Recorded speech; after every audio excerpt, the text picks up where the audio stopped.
Bismillah ar-Rahman ar-Rahim wa sallallahu ala Muhammad wa ala alihi al-Tahirin. Allahumma salli ala Muhammad wa ali Muhammad. Dear brothers and sisters, Assalamu alaikum wa rahmatullah, and welcome once again to a new session, our third session of this course, From Ali to Al-Mahdi, a course on Imamah, Imam Mahdi, and Ghaiba.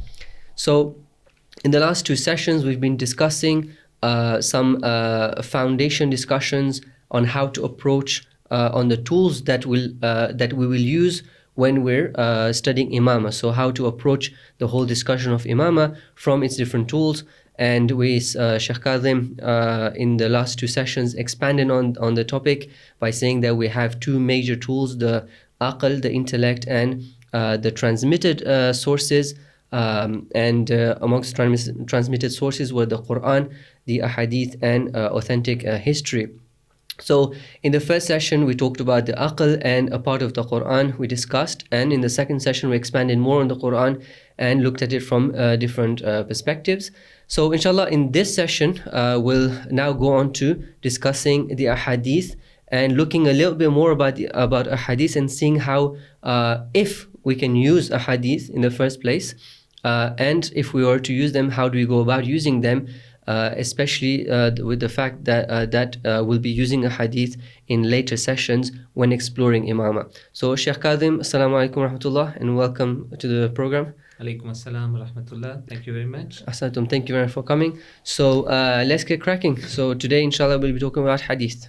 Okay, so today's discussion is very, very important. Probably I would say that if I compare its importance with the last two sessions, probably I would put it at the top of the list in terms of the importance it has for this course which we are doing. Yeah. For a variety of reasons. The first being that a good number of details of Imamah that we're going to talk about are going to come from Hadith. Yeah. So this idea I have been mentioning, that intellect brings us to some answers to some of the questions. And as we mentioned, intellect has its own limits.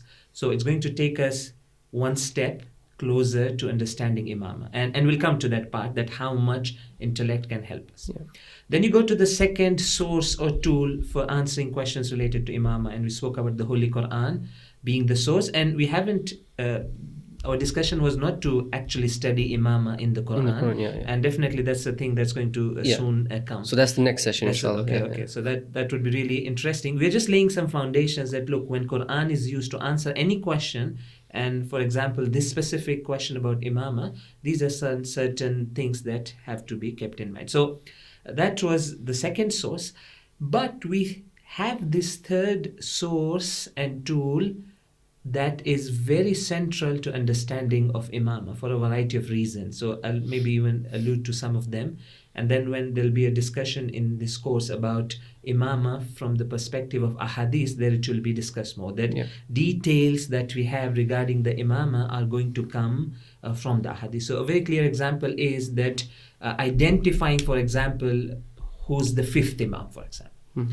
So we know that fifth Imam, there's a long gap between the time when the Quran was revealed and his time. It's the time of Imam Muhammad al-Baqir alayhi salam. So identifying who's the fifth Imam, the person of the fifth Imam, is going to be heavily tied to our understanding of ahadith, the nas that we would have from the fourth Imam trying to tell us who's going to be the next Imam, and also history, authentic history will come into picture there. Yeah. So this is an important tool that we need to discuss. So that's one reason that we are talking about this, and we'll go into some of the details that are there. The second reason that I'm saying that this is really important is that because there are questions and doubts being raised today about authenticity of ahadith and how can we use them, and which of these ahadith are reliable and which are not reliable, and how does this process work. So basically, I mean, there are different schools of thought about how to even deal with hadith. Even among scholars there's differences. So we need to, we want to have a general understanding of how hadith even works. Like what's the, how do you deal with it? So again, I say this to my audience that we are not entering the discussion on Imamah yet. We are looking at the processes that go behind dealing with such issues. So it gives you an insider's view of how the scholars deal with hadith, although it's a very very brief. So when I was preparing for this, I was saying that, oh wow, there's so much written here, and we just have one session, so we'll have to like squeeze the information that we have and just give you those main important parts. So we'll try our best to discuss this matter. Yes. So we're still laying the foundations. We're still talking about we're still talking about these tools. Not tools that are specific for Imamah. We're going one step behind, and we're trying to analyze the tools that we would use normally for any topic regarding Islam. Exactly. And then once we've understood this, then we're going to focus on use this on Imamah in a later session. But I think you're going to give examples as well during this session that will help us relate to it as well. I'll try and give examples so that the audience have at least some understanding that, okay, this is how this may be used with respect to the topic of Imam. So I'll begin by saying this, that one of the beautiful things that we have in our madhab, the madhab of Ahlul Bayt, is that everything is put in a logical sequence. So we're talking about this idea that you start with your intellect leads you to the Holy Quran, and then Holy Quran is a huge and very important source of knowledge. It's a new world in terms of the information. It gives the realities it uncovers for us. Yeah. Now, what happens is that Quran, in addition to talking to us about different realities that are there, it also opens another source for us. So it's like it's linked. Intellect takes us to the Quran, and now Quran leads us to this idea of having this person, the Holy Prophet of Islam, and saying that his words and what he says other than the revealed Quran. So even the Holy Quran that we have was revealed through the Holy Prophet. Yeah. So although we know, and this is an established fact, that these words that are there in the Quran, these are not the words of the Prophet. Even the words were revealed by Allah. Yeah. So yes, he's the medium through which these words are being delivered to people. But in addition to having Quran as the source of knowledge and source of Islam, and when we say source of Islam, it's actually a source of knowing reality. So there's no difference between these two. So Islam is real, and one of the important realities out there is what Islam tells us. So these are one and the same thing. So although we don't need to go into the details of this discussion, why? Because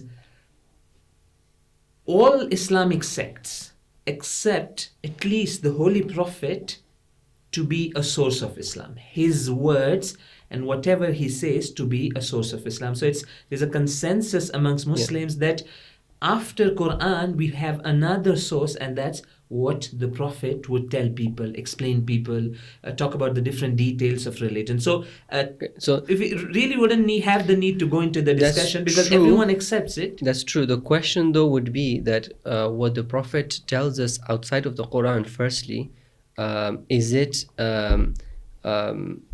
something that is necessary for us to know and to adopt, or the necessary stuff was said in the Quran? These are extra explanations for those who don't really understand what happened in the Quran. They need a bit of explanation and expounding on the meaning. But the necessary stuff is not with the Prophet. What the Prophet says is not necessary for us to know. It's good if we know it's beneficial. But for, let's say, our akhirat and the basic we need to know for salvation, it's all there in the Quran, and that's it. Okay. So I know the term Hasbuna Kitabullah has its own connotations, but why not? So that's an important question that we will try and answer here, and we would say that definitely Quran gives us a major good part of our guidance. It lays the foundations and tells us those very fundamental and foundational things that we need for our guidance.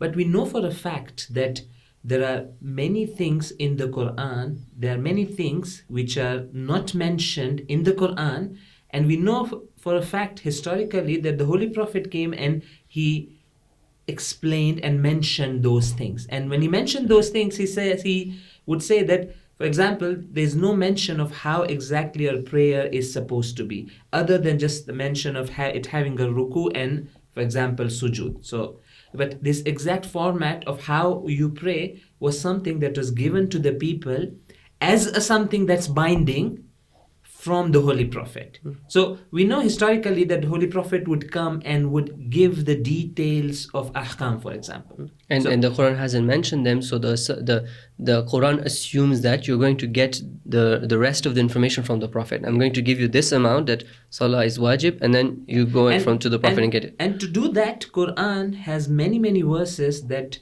point to this idea that Quran is source of guidance, but even the words of Holy Prophet are also source of guidance. So what I'll try and do very briefly here is use the same principles I was talking about yesterday. Okay. So we said that Quran, you can't just look at one verse and prove or disprove something. So as an example, you look at one verse and say, oh, this verse didn't mention a certain thing, therefore it doesn't exist. No. So we'll put together different verses of the Quran. Of course, we don't want to lengthen this part too much. So the idea or the way to approach this is that those people who have worked on this discussion, they have classified and put together different sets of verses together. And when you look at these 2-3 sets of verses, I'm going to point to these. When you put all of these together, you reach this conclusion that words of the Holy Prophet, the Sunnah of the Holy Prophet, the ahadith of the Holy Prophet are binding, and they themselves are a source of law and also reality. So basically, this is also an important point to note, right? That things that we have in the Holy Quran, for example, are of 2 types. A part of it is explaining the reality. But a good part of are the commands, is the law, is the do's and don'ts that we are supposed to follow. The same thing holds true for the words of Rasulullah sallallahu alaihi wasallam. So at times he would come and give out those do's and don'ts. Pray like this, don't pray like this. This is halal, this is haram. Things which are not mentioned in the Quran. And it's not just 1 or 2 or few things that he would say, this is halal, this is haram. There are like hundreds of things that are not in the Quran, and he would come and he would explain and mention the law. But also he would explain the realities as well. So there's something not mentioned in the Quran, he would come and he would say that, look, this is a reality.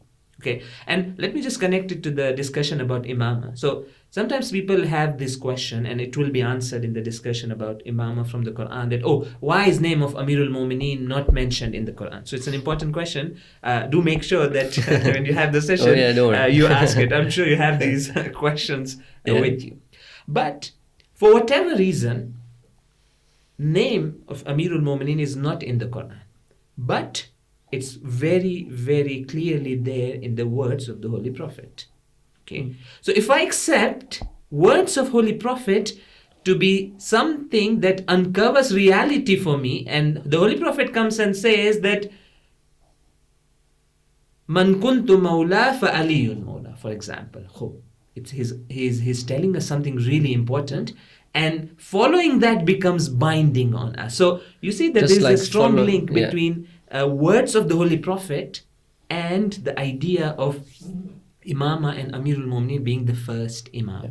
So basically, the nas of Imamah, that the first Imam is the person of Ali ibn Abi Talib, is going to come from the Sunnah of the Prophet. This is how Allah has put it out. And there's no problem in doing that if we establish that the words of the Holy Prophet are actually the words of God. He's delivering what Allah has told him. Yeah. So basically the system works like this, where the Quran is basically coming with the guidance, but it's saying, look, I'm not bringing all the details because and I am referring you to another source outside of myself. Exactly. And that other source is going to complement me and give you the information that I have not brought, the details of which I have not brought here.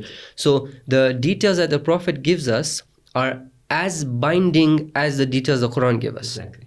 So in terms of their binding nature, there's no difference. But how do these two interact with each other, Quran and Hadith? That's an important discussion, and we should talk about that. Yeah. But that's a separate thing. Yeah. But if are we going to talk about that? So what we'll try and do is that we'll first try to get some basics of Hadith put in place. So we know that when you're talking about Hadith, their authenticity, and how do we approach it in a general sense.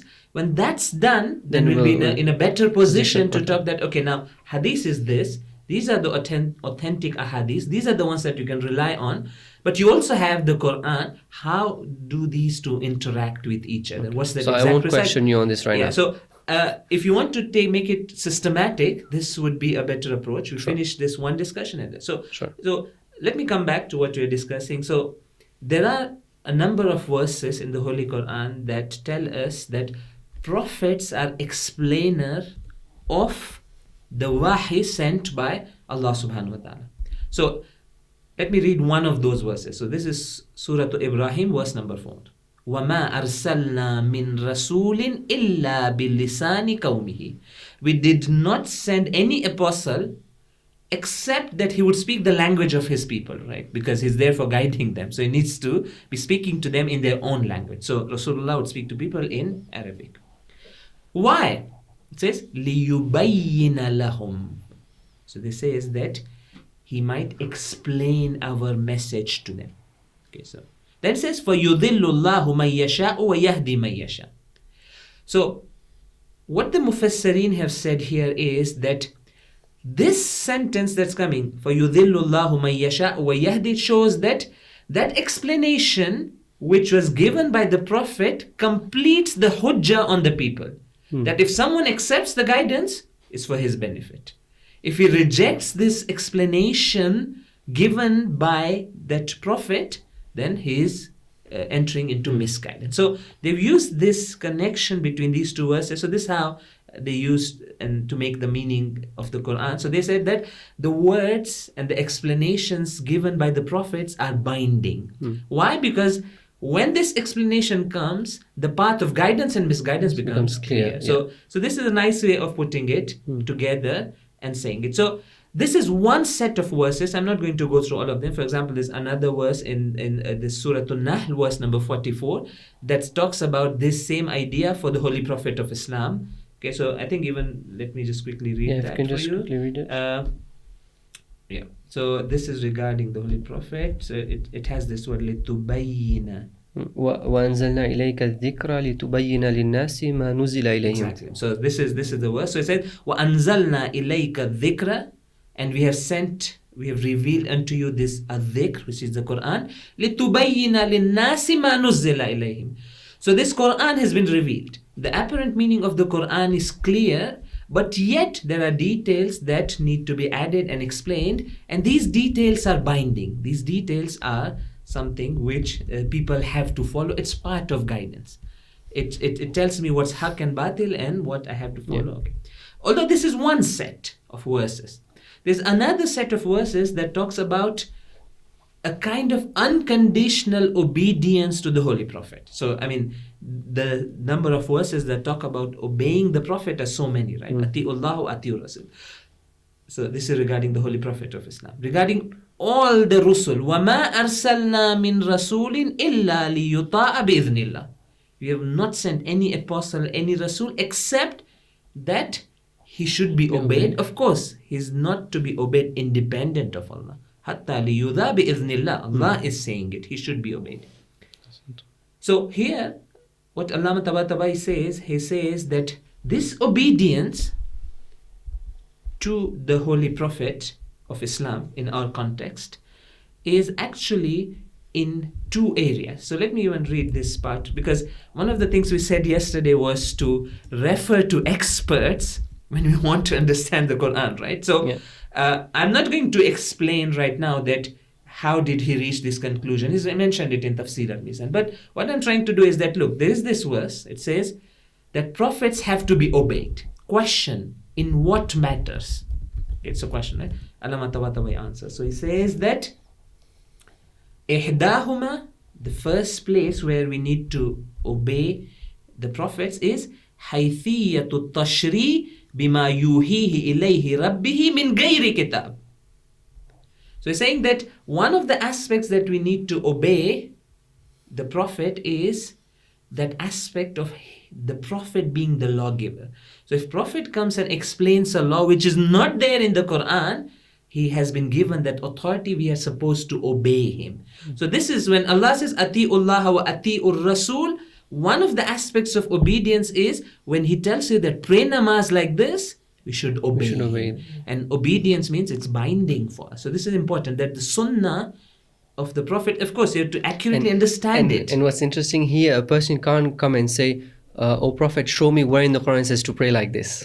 I am the one who is completing the Quran. Exactly. So you can't say, "Show me where in the Quran it says it like this." Basically. So exactly. Yeah. So in one sense, and you're mentioning it that as well, that Sunnah and the Hadith of the Holy Prophet is at par with the Quran in one sense. In the binding nature, in the binding, it derives its being a source, being authentic from the Quran. Yeah, its value and its validity comes from there. Yeah. But once it's valid, the content it gives you is as binding as the Holy Quran. So that's important. And I think you mentioned this thing that even asking this, that where is this mentioned in the Quran, wouldn't be a valid question, because Quran is saying that, look, I have given you this amount of guidance. Now you go beyond me and ask the Holy Prophet for more guidance, for the details of the guidance. Of course, but this is also true that it's not unrelated to the Quran. Yeah. Of course, those foundations are laid. So there is what we call an asl. There is an indication to it being there, that the Quran says that there's something regarding, let's say there's something, concept of salah. Exactly. I'm not going to give you details about it. Get the details from the Prophet. Exactly. And don't ask, where are the details in the Quran? That's not the plan, right? Why did Allah choose to put details of certain things in the Quran and the details of others to keep it only with the Prophet? No, in the Quran, that's Allah's wisdom, I guess, that's right? Allah's wisdom, and we have been given some insight on that as well, that why this was arranged. Probably, I don't know if the later teachers would probably talk about it. So, I mean, when it's happened like this, we know there must be some wisdom, right? So and then we just go and think about the fact what might be the wisdom. We have allusions to it. For example, that Quran had to be one single book. It couldn't have so much detail. It could have been a reason. The other reason could have been, and this has been mentioned, that maybe Allah wanted people to go and refer to the Prophet.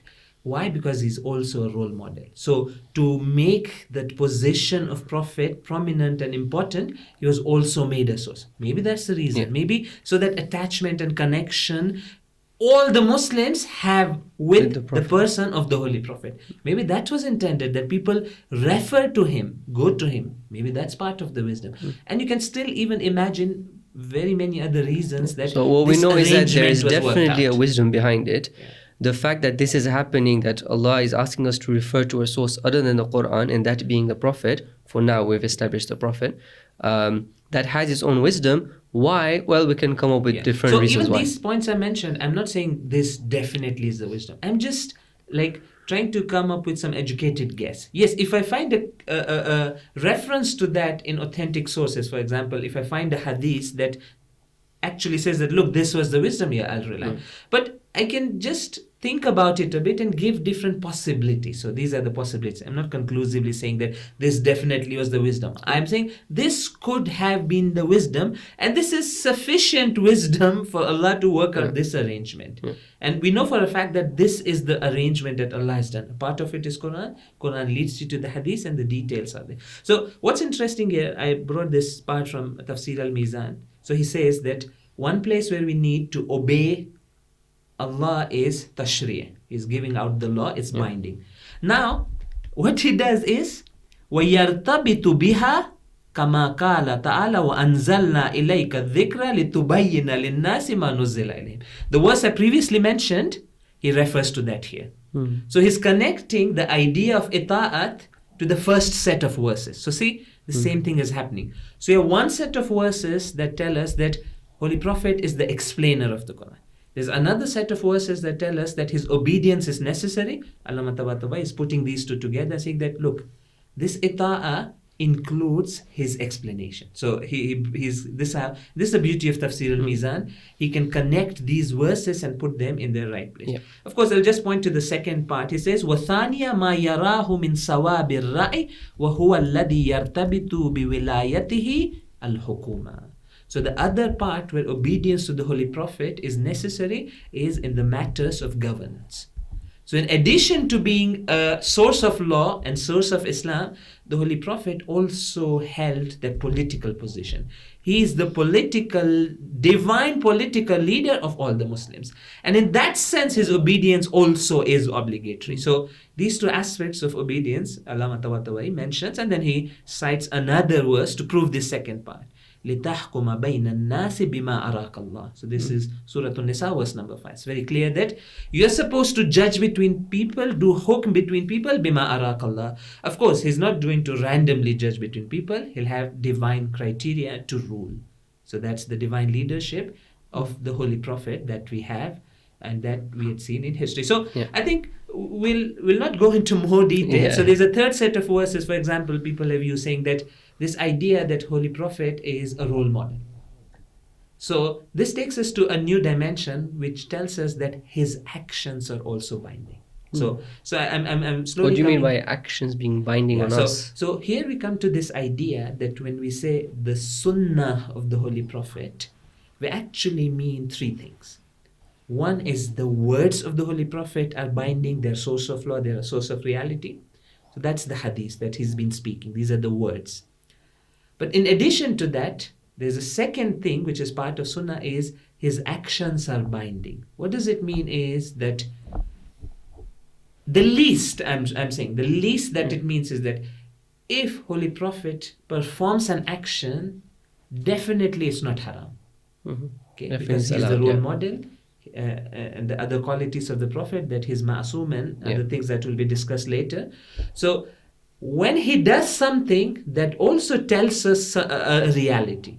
So if you are in doubt, for example, that eating this certain thing is permissible or not, and if you can conclusively establish that in history the Holy Prophet he ate this thing, the least you can say is that it's not haram. So actions of the Holy Prophet are also a source. Of course, to what extent is something that's again discussed in that usulul fiqh. So it comes in picture here again. How can we tell is if this is more than mubah or not, more than allowed or not, right? Yeah. So for example, there's an interesting example they give. Let's say the Holy Prophet comes and says that, okay, my companions, I'm teaching you how to pray. Okay. He's not explaining with words. He stands there and he prays. So now, because he is right now in the position of teaching an obligatory action in Islam, whatever the Holy Prophet does becomes part of Salat. So you can understand that. And it's what's interesting is we have narrations describing how the Holy Prophet used to pray. So they would say that he did this first, then he did that, and then he performed the sequence of actions. I would guess. And they use that in giving fatwa. So and then I would guess if throughout the life of the Prophet we find that there might be certain actions he does in Salat that he does sometimes and doesn't do other times, we know from that those were not wajib, they were mustahab. So putting all these together, we can come to the form of the Salah, which part of it is definitely part of Salah, which one is mustahab and so on. We'll also use the other ahadith. So the bottom line is that even the actions of the Prophet are part of his Sunnah. It's the source for us. There's a third thing which, again, because we just also wanted to give the technical definition of Sunnah. So they say that Sunnah is the fi'l, is the qawl, fi'l and taqreer of the ma'asum. So in our case, Rasulullah sallallahu alayhi wa sallam.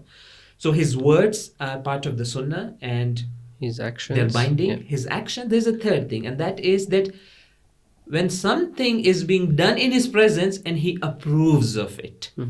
Okay, so approval is... What do you mean by approval? Okay. So, for example, one of the ways to approve is to not show anything, do not show a reaction. Okay, so for example, someone is praying in front of him in a certain manner, and he's watching it, he's paying attention, and it's happening in front of him, and he doesn't show any reaction. It doesn't stop him. He says that, oh, why are you praying like this? Oh, this was wrong.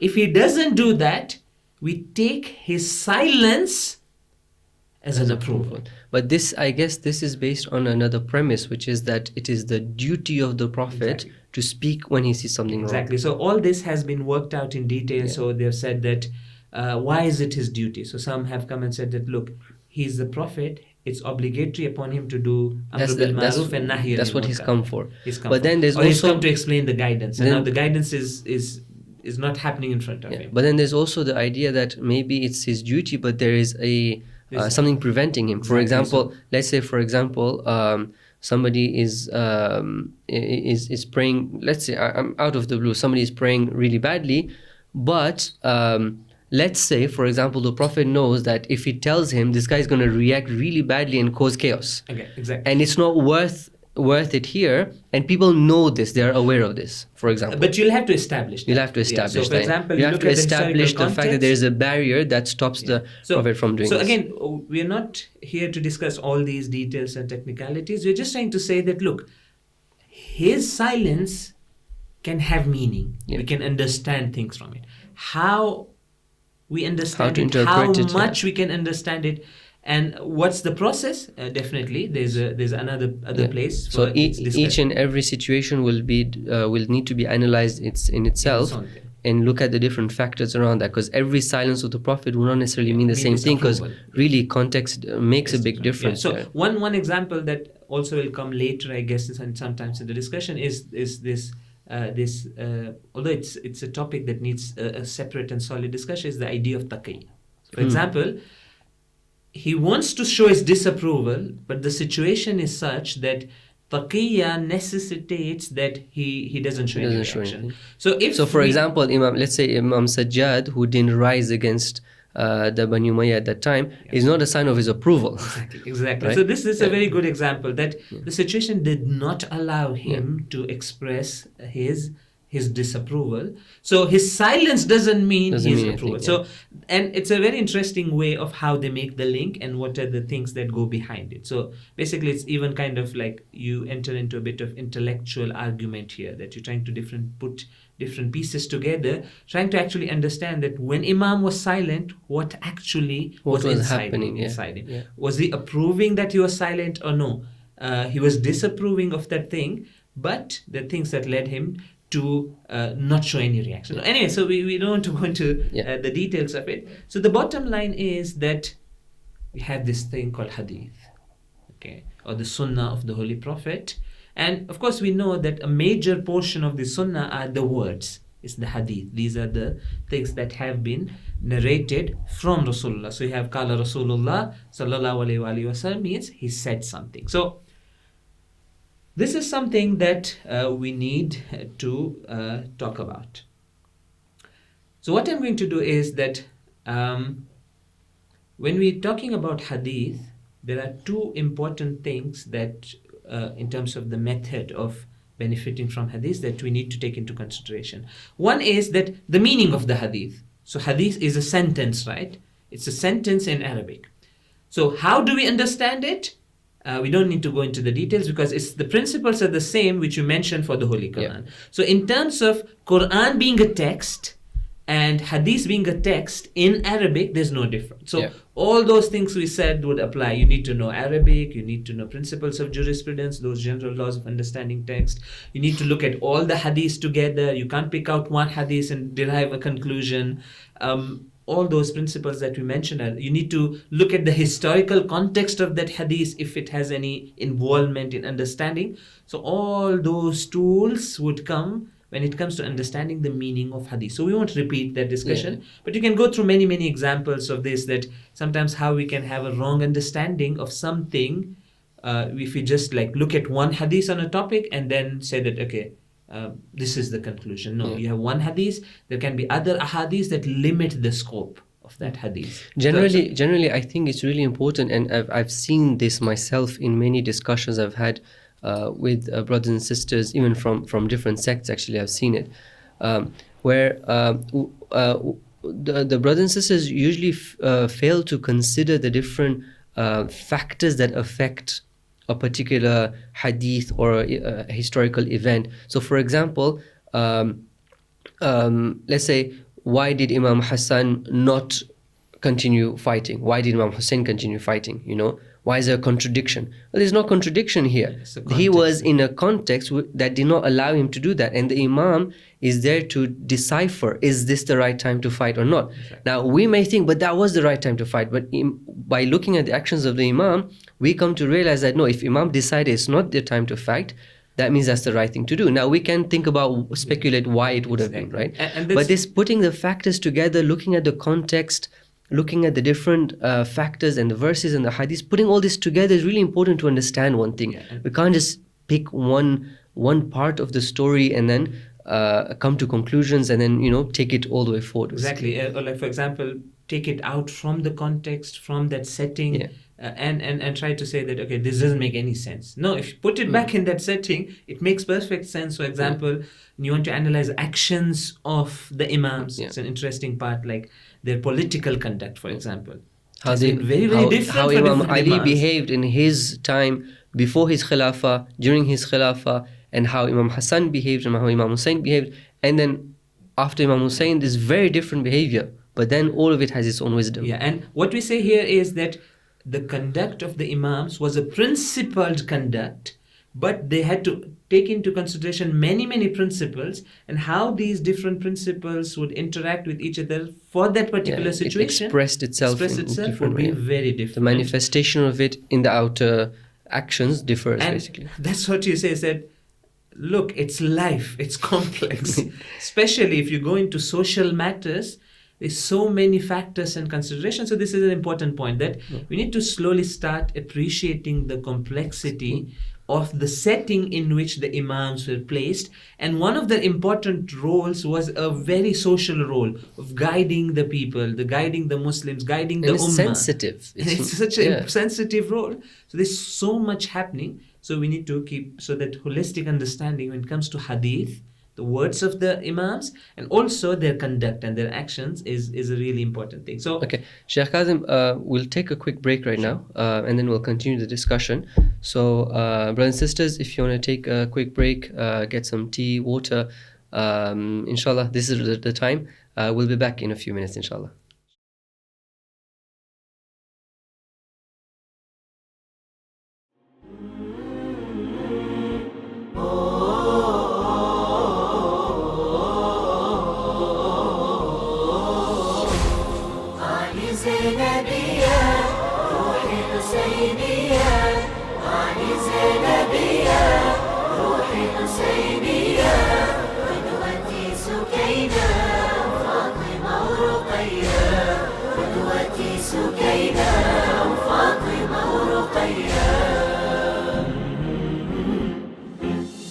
إنني ألبي من زينب هتافي، كربلاء دربي ومأتمي طوافي، بالحسين أرسو في أطهار المرافي، قد بنيت قلبي من ذهب العفاف، إنها الحورة يوم عاشوراء سالت في نبضاتي،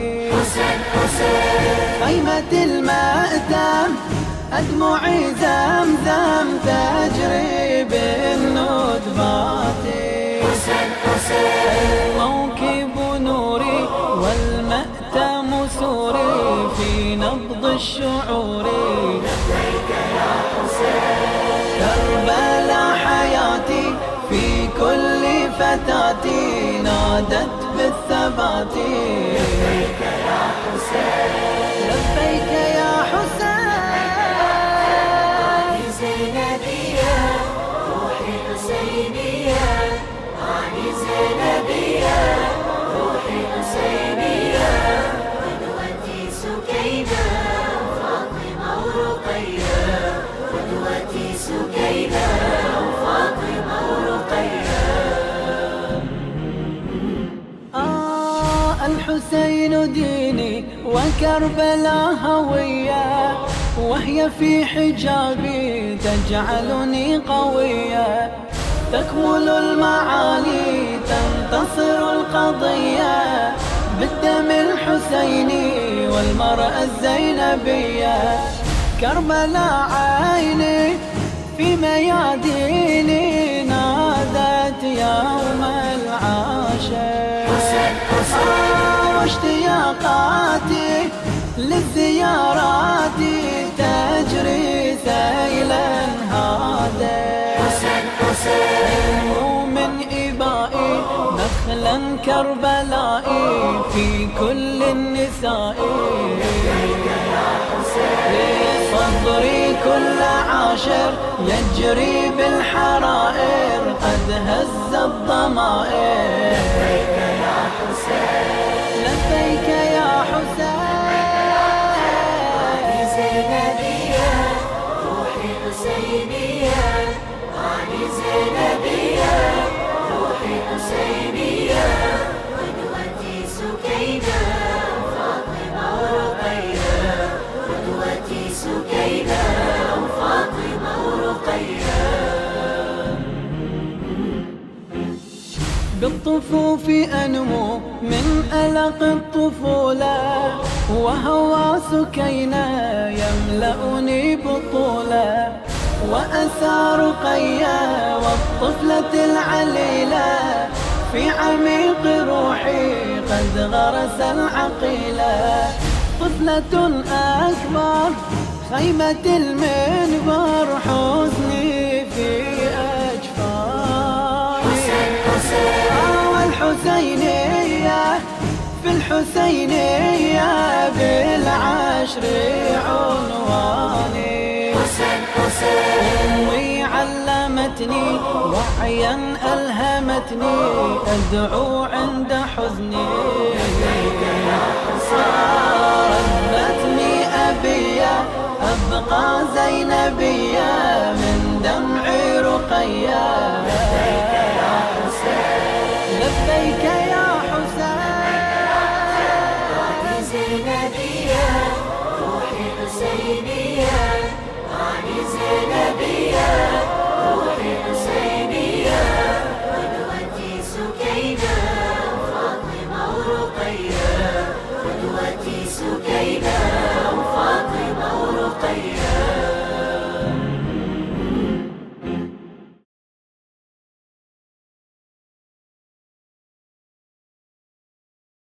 Bismillah ar-Rahman ar-Rahim. Assalamu alaikum once again, brothers and sisters. Welcome back after this short break. So we're with Shaykh Kazim discussing ahadith as a source of Islamic knowledge. And we said that it is the Quran that refers us to a source outside of itself, which is the Holy Prophet of Islam. And the Quran itself tells us that we should be obeying the Prophet. We should actually use it as a source for knowledge and things that the Quran hasn't told us, and yet there are things we need to know and they are part and parcel of this whole journey and our success in the Akhirah. Then those kind of information, there are certain things that we need to get from the Prophet himself, and they're not there in the Quran. So then they're not things that show me where is it in the Quran. The Quran just has a very small allusion towards it, and generally it says a lot of these things, it pushes it to the Prophet that you Prophet go and explain these things to the people. And we said that the Sunnah of the Prophet is his words, his actions and his silence, and we had finished talking about what it means, his approval, and how factors and context have an effect on it. So one of the important aspects of understanding hadith is understanding the meaning, and we said that the same principles that we use for understanding the Quran, some of which we discussed in last session, would apply to the hadith, because it's a text and we need to understand the text. And not only we need to understand hadith keeping in mind other ahadith, but also keeping in mind other verses of the Holy Quran, because then now you have this whole set of sentences, some from the Quran, some from the hadith, and you want to understand them together. So let me just give a relevant example to the discussion on Imamah. So one of the questions, although it's one of the specific questions about Imamah, is that do Imams have ilmul ghaib or not? So let's say we've established the idea, you have these personalities called Imams. So regarding the characteristics and attributes of the Imams. Of the Imam, is one of the attributes that's discussed is, do they have ilmul ghaib or not? So now we'll have to put all our tools together to answer this question. So one part would be we ask intellect. Can intellect give us some insight on this or not? That's one question. We'll go to the Holy Quran and we'll look at the idea of ilmul ghaib. How does it function there, and can it somehow relate to the idea of imamat or not? But important and a very clear source for answering this question would be the hadith. So for example, we have ahadith that talk about this idea that Imams, for example, have ilmul ghaib. So let me just read as an example this narration we have in Usul al-Kafi. It says, Innal imama idha sha'a an ya'lam ullim. So it says that Imam, if he wants to know something, he's taught that. So he has to will, and he's given that, knowledge. So now this would be an interesting thing to do, that this has a certain meaning. On the other side, we have the verse in the Quran that says, قُلْ لَا يَعْلَمُ مَنْ فِي السَّمَاوَاتِ وَالْأَرْضِ الْغَيْبَ إِلَّا اللَّهِ. That no one in the heavens and the earth knows ghaib illa Allah. So this hadith is in the apparent contradicting the verse. On verse. one side, it's saying that no one except Allah has access to ghaib, ilmul ghaib. But this narration is saying that Imam, if he wants, he has access. So, in fact, we'll have to somehow, we'll have to put these together to get to an accurate understanding. Although you're assuming authenticity here, right now. So this is an aspect we'll have to talk about. Yeah, but when you're mentioning this, so recently I was actually looking into this discussion. I have the verses over here regarding it. So in this bahs of the discussion of ilmul ghaib, so Allah brings this verse in the Quran that nobody knows the ghaib other than Him. But then the Quran is, so you mentioned a hadith that has this apparent contradiction, but the Quran itself seems to have other verses that show that, you know how you mentioned in the previous session that sometimes Allah gives a general principle, but then He comes and restricts its scope, right? Or it says there may be exceptions to this general rule. So if I found this verse which was interesting, where Allah says, it's verse Surah Jinn, verse 28,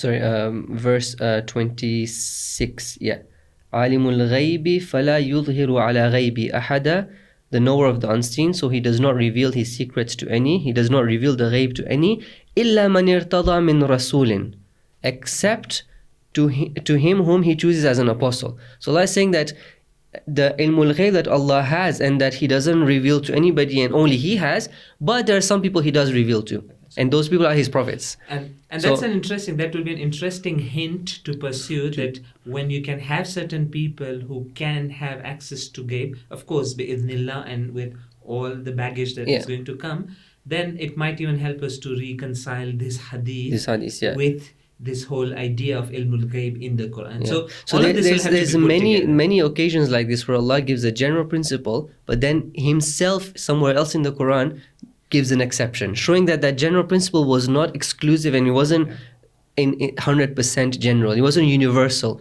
It was a general principle that has exceptions. And often when it comes to these kind of discussions, a lot of times, you can find out that the Prophet was an exception here and things like that. Yeah. So definitely. So this is a very important thing, that understanding hadith, the meaning, looking at the Quran, looking at different verses of the Quran, and then the hadith, and putting this all together is, as we discussed, it has certain principles and method that needs to be used to arrive at accurate understanding. But the discussion that concerns us more today in our discussion is regarding the authenticity of hadith. So that's a key point here, because I think you got the point. So when I brought this hadith and I was trying to bounce it off the Quran and try to understand, the first thing that you came to your mind, and you said that you're assuming it to be authentic. On what basis are you even considering this statement and then trying to reconcile it with the Quran?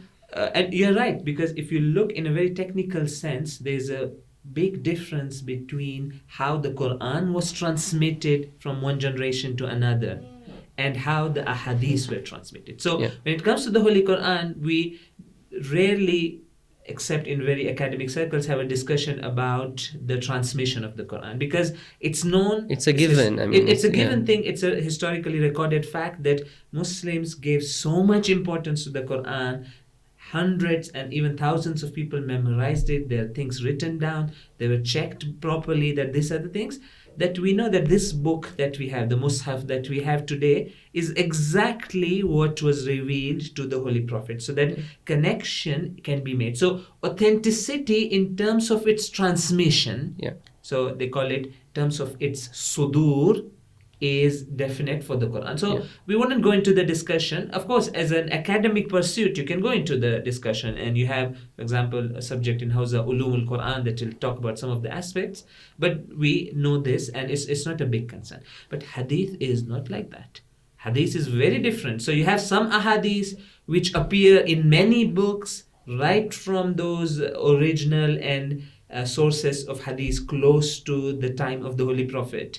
And they are multiple in number. But you have many other ahadith that, for example, this hadith only appears in this one single book, for example. Or it appears in one book, and that book also was written 300 years after the Holy Prophet. And we cannot trace it in that period of 300 years. So hadith can have very many different ways in which it can reach us. Quran, we know as it has reached us as one single book with that sequence that we have, and it's amazing. Like it comes with such a solid authenticity in terms of its transmission. So one of the key pursuits that we have, academic pursuit in terms of hadith, is authenticity of hadith. And you know what's interesting is that Muslims were aware of this thing, and therefore soon after the Holy Prophet left this world, Muslims started developing these sciences. So they started developing the science of hadith, of how these hadiths are recorded. And unfortunately, the recording of a hadith, at least among certain groups of Muslims, was prohibited. So they faced that challenge. So that was a challenge they faced. And although really we don't have time here, it would be, I'll really say this to my audience, that it's even very interesting to pursue a bit of history of hadith, that how did it happen in certain sects we have in Islam, how did it happen amongst the Shias, how these things progress. We won't have time to go into all the details. We have this thing that recording of hadith was prohibited, but of course it didn't mean that all the hadith was lost. People had memorized it, they would transfer from one generation to another. I think it's difficult to imagine the culture of that time and the environment. Sometimes we think, we compare it to our own environment. No, hadith was a big thing. So if I knew a hadith from Rasul, I would protect it with all my energy. I would teach it to people and go and spread it, and I would transmit it. So that culture was there amongst the Muslims. A time came, it started being recorded. In the Shia world, it had a different history of how it started recording. But of course, we're not going into details. I guess you can see the importance Muslims gave to hadith just by the fact that people abused it. You can only abuse something which is, if it's given importance by some people, then you go and misuse that and to go. So that's definitely one of the very important pursuits and concerns of Muslims, those early Muslims, was like hadith, being protect protected, it, spread it, transmit it. It's a source of religion. Sunnah of Rasulullah was a big thing, that even those very minute details about his life, that look, he used to enter house with, for example, his right feet. So they would record it, not only record, they would act upon it. So Sunnah was a big thing at that time, that people would try to copy the Sunnah of the Holy Prophet in different aspects. So it's an interesting part of the story. So our main concern today, so we have a gap from that time, is to talk about the authenticity of ahadith. Which are authentic, which are not authentic. What do we even mean by authenticity? What is the process used to establish authenticity of the ahadith? Of course, it's a technical discussion. We are looking at the processes behind a lot. But to the extent necessary for our course on Imamah, we would want to do it. So because just important. before we enter, there's different schools of or methodologies of going about a hadith. Different scholars have their own ways, and some scholars are known for their ways being different to others. When you're going to present this, are you going to be taking one scholar's methodology, or are you talking something that's more general? So definitely what we would do here is that we are not sticking to a specific person's or a specific scholar's methodology. What we're going to do is, we're going to do two things. One is we're going to look at those methods which are commonly agreed by everyone, and which you would also agree when I present it to you. It would be clear, it would be easy for us to accept that, okay, this is a valid method. That's one.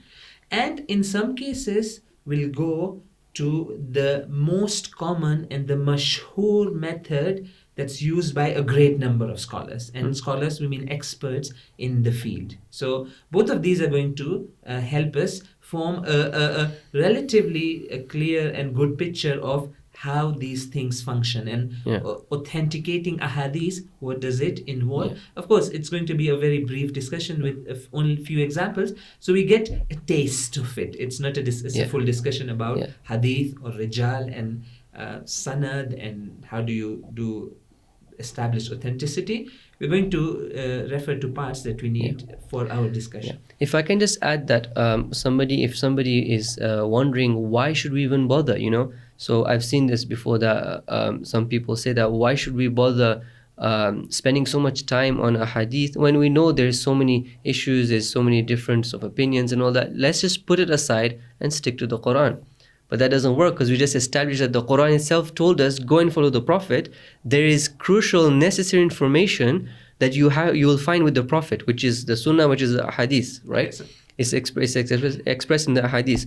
So you can't just say, okay, because now it's complicated to access the hadith, let's just put it on the side and just stick to the Quran. So let me tell you something interesting. So in the last Muharram, I was in a certain place for reciting majalis, and I had a meeting with a certain group of people who had questions regarding this. So this is exactly the same question one of them asked. That, look, hadith is such a mess, there are contradictions there are things that we don't understand. We have Quran which is so clear, and I'm using these, throw the hadith out of the window and stick to the Quran. I've had the analogy of I've seen the analogy of a poisoned cake. If you know there's a cake that's parts of it are poison, parts of it are not, why take the risk? Just get rid of the whole cake. So at that time, this example came to my mind to explain that how silly is this idea. Okay, and that is that. So I told them. So those people, they had kids. So I told them that, look, you have kids at home. There's so many valuable toys at home, valuable things. Your kids decided to wreck the house. So what they did, you're outside, and you told them that be at home, you have some urgent work to go, and they decided to go on a crazy run, and they completely messed up the house. They put things, mixed toys, valuable things. They even took out gold from drawer and just they put it, just random things. Okay, now you come home and say that, oh my God, such a big mess. Let me get a few trash bags, put everything in the trash bag and throw it out of the window. Would you accept that as a valid thing? Firstly, let me say this. Hadith is an exaggerated thing to them. It's such a mess and you can't understand. So first, we wouldn't agree that. But I would say, even if it is a mess, let's just even suppose it is a mess, because we know it's a source that Allah has told. Allah is saying there's gold there. There's life for you there. There's guidance for you there. Even if it's a mess, my intellect tells me, let me go and clear the mess. Let me separate gold from trash. And let me trash the trash, not trash the gold. Doesn't make any sense. Whatever at least is that minimum you can get out of it, at least it's worth that effort, exactly, right? Yeah. So if something is like the children completely wrecked it, like it's gone now, you can't use it again, that's fine. But there are many things that you can just go, clear up the house, remove the trash, put the toys which are okay in its own place, and you'll be surprised with, oh wow, the gold is here.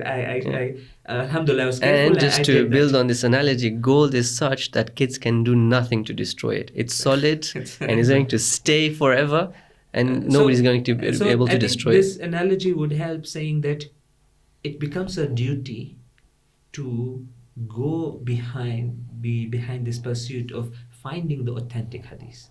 And that's what the ulama would do. That's what the Muslim would do. They'll say that, look, hadith is very important. It's a gold mine. These teachings, and really, I think maybe you don't have an idea, maybe you don't have connection to hadith. You go into these ahadith on different topics. Imams talking about tarbiyah.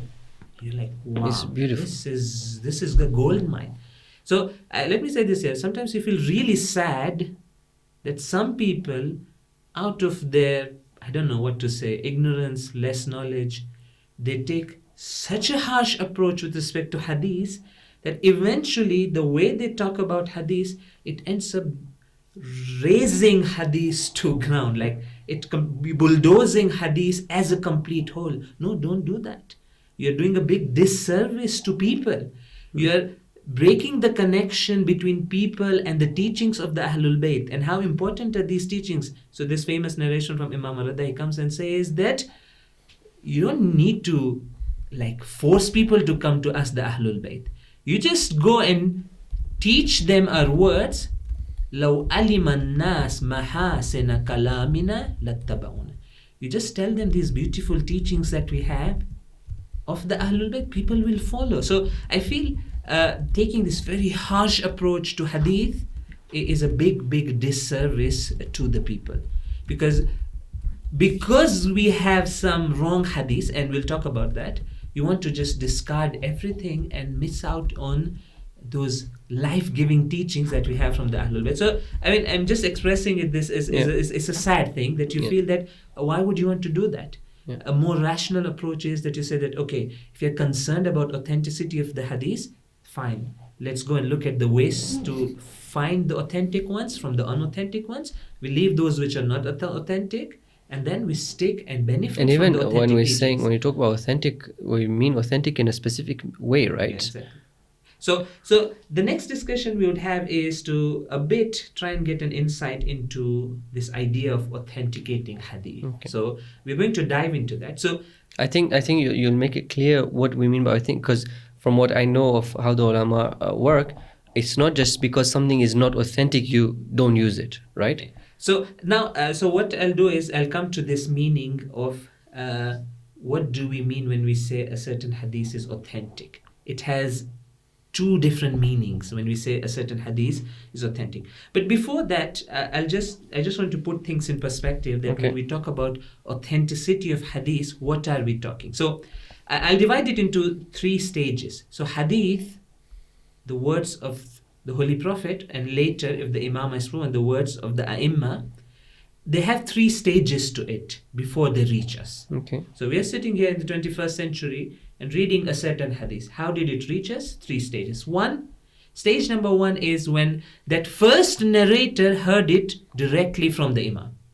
That's the first step, right? Yeah. So if, for example, you have Zurara, you have Muhammad ibn Muslim, and Imam Sadiq is speaking to him and he's listening. That's the spark, that's the first place where this hadith, this knowledge was given. So that's one.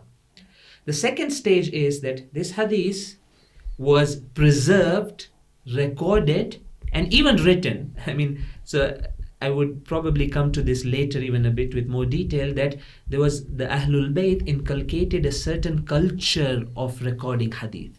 It wasn't just that I'm casually sitting there listening to what Imam Sadiq is saying, I half remember it, and then I go home, I gather some students and they said, oh, I think Imam Sadiq said this. It wasn't like that. There was a lot of precision here. So just to emphasize on this part, let me just read a narration. This is from Abi Basir. Okay. Again, I haven't authenticated this hadith, but I'm trying to say that these kind of things you'll find in multiple places in the ahadith. Yeah. So it says, "An Abi Basir قال دخلت على أبي عبد الله عليه السلام." So entered in the presence of Imam Sadiq عليه السلام. فقال ما يمنعكم من الكتاب. He's talking to the companions and saying that, why don't you write? I mean, I'm saying it in my words, like saying that, what stops you from writing what I'm saying? إنكم لن تحفظوا حتى تكتبوا. You won't protect these gems I'm giving you, this knowledge I'm giving you. You won't remember, you won't protect unless you write. Then he says that إنه خرج من عندي رهط من أهل البصرة. So he said, one of these days, a group of people from Basra came to me. سألوني عن أشياء. They asked me about questions about different things. فكتبوها. They wrote it down, and I liked it. That I'm saying it in this way. So that, look, I'm the Imam. I'm here to guide you. What I'm telling you is unique, exclusive. You won't find this knowledge anywhere. It's important to write it. So there was a certain culture of recording ahadith that the Ahlul Bayt were promoting and teaching these narrators. So it right from the beginning, so this is important, right? The first connection that we have to this hadith is that these first listeners and writers of the hadith. So that's one step. The step number two was that these ahadiths which were written, recorded, memorized by these first narrators, Now they would transfer it to the next generation of transmitters of hadith in a very specific way. I won't go into the detail. It was a very, very unique system. So a teacher, for example, Muhammad ibn Muslim now is a teacher. He would have disciples. He would teach these hadiths to them. He would tell the students, write them. And when you have written them, come, I'll recheck them. So they had this idea of qira'ah. If you want to Sima and qira'ah. Sima and qira'ah, if you want to pursue this, there's a science called ilmul diraya, very brief one. So Shahid Awwal or Shahid Thani has a brief book on that. He talks about these different ways that these ahadiths were transmitted. It's called Dirayatul Hadith.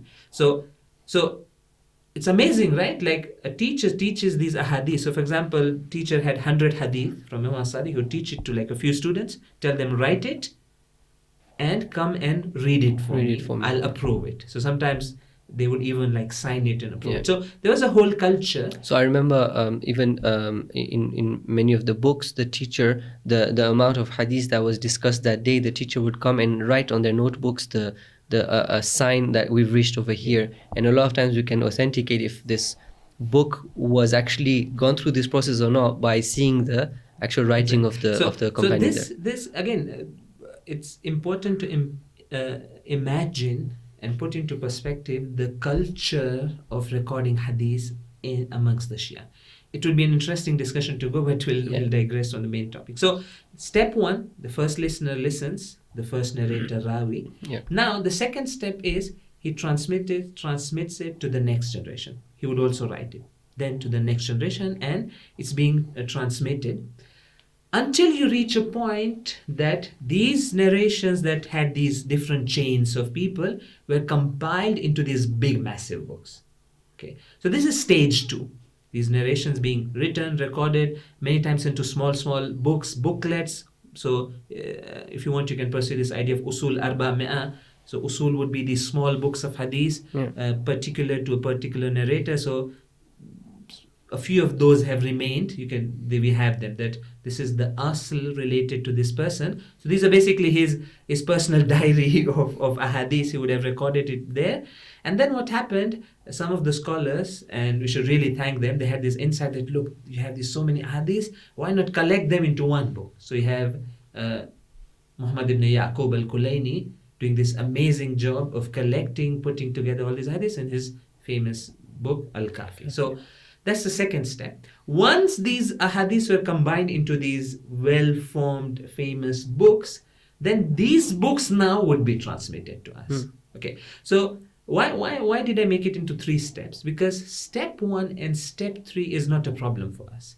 Step 1 is not a problem. Why? Because if someone listens to a hadith directly from the Imam, there's no chain, there's no question of authenticating it. Authenticity is not an issue, it's the understanding is the issue. So that he needs to sort, that he shouldn't misunderstand, he should listen properly, but there's no transmission. So step 1 is not a problem.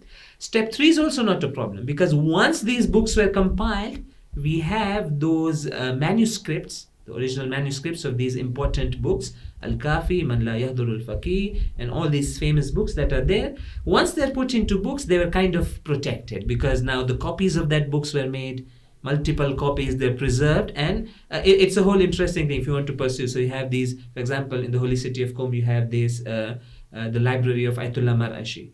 So, which like he took it on himself to gather these manuscripts, these very, very old ones. For example, Astani Quds Radawi, the Imam Ridha shrine, they have a big setup where they collect these original manuscripts. So that's a whole world. So that's not a problem, because once Al-Kafi was made and it was copied enough number of times, it was transmitted without issue.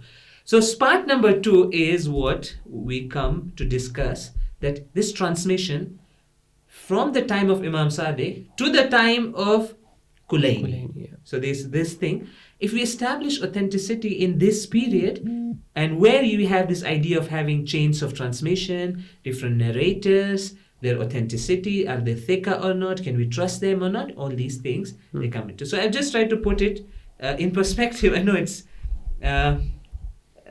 all of this needs explanation. I've tried to keep it brief, but again, my time anyways is limited. So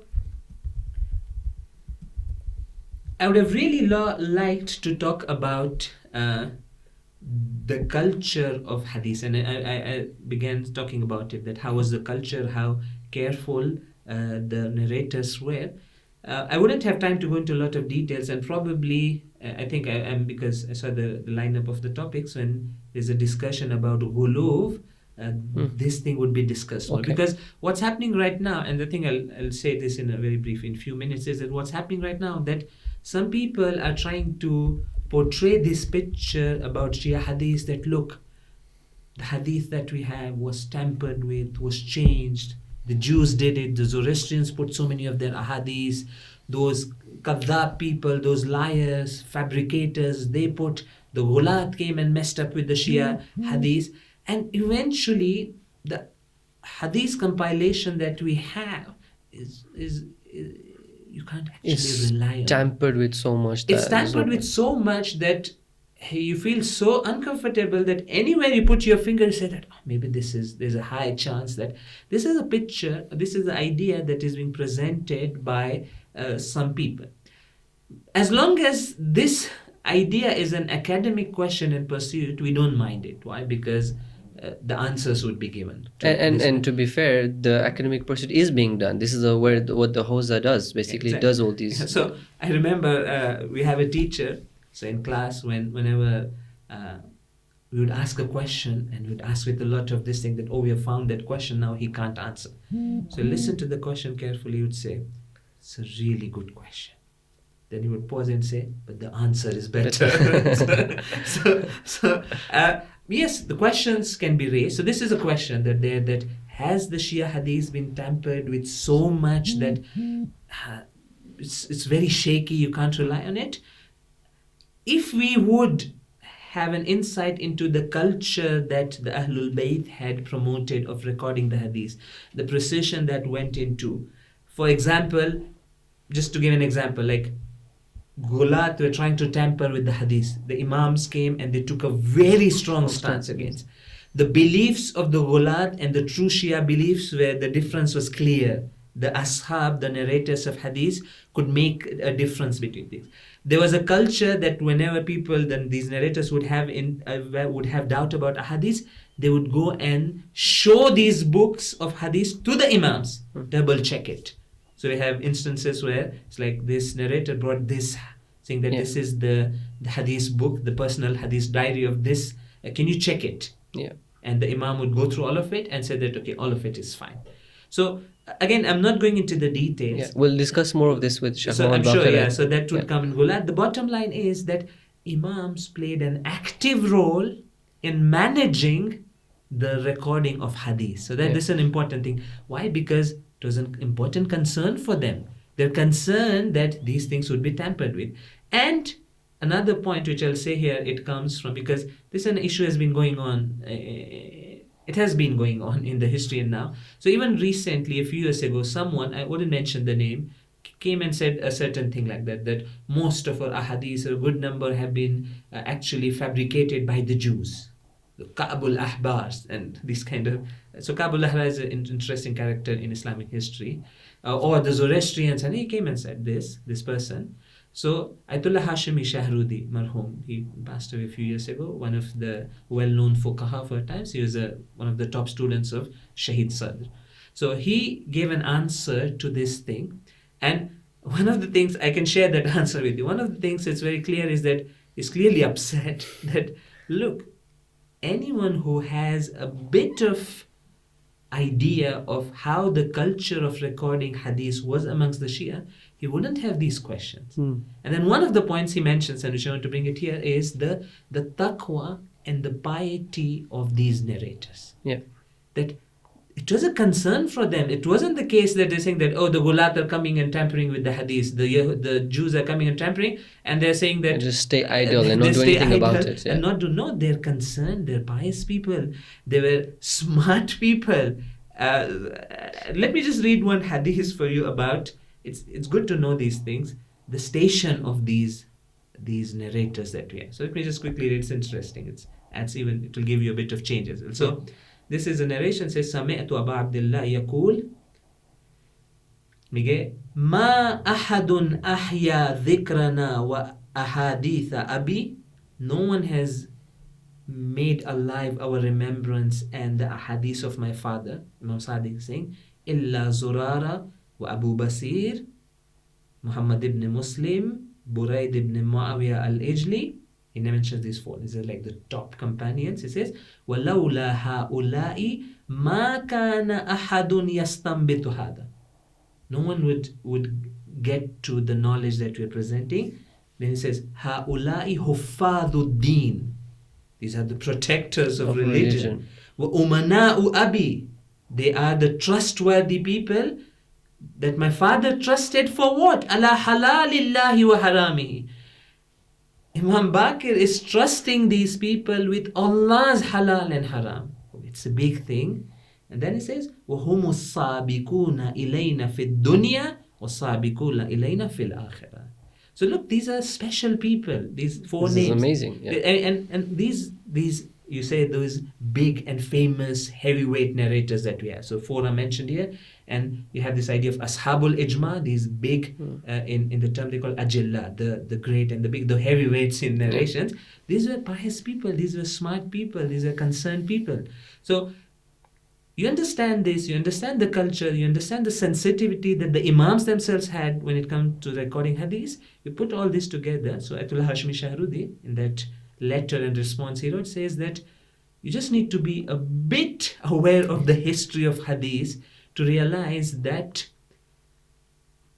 it's incorrect to say that a lot of it was tampered. So we're not saying that nothing was tampered. Yeah, you need to be aware of the whole history, not just a part of it. Because like recently I was reading this work by one of the scholars, that was also a Shia scholar, and you can see that he's only taken one side of it, like his whole historical discussion of the growth of Tashayyu and of ahadith.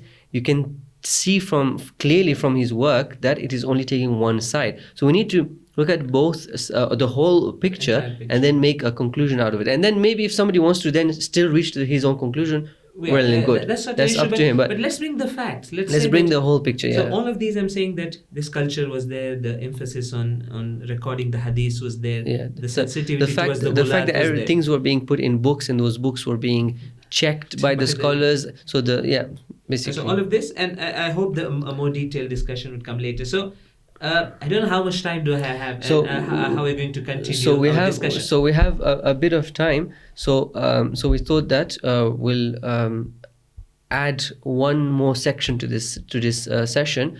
It'll make the session a bit longer, but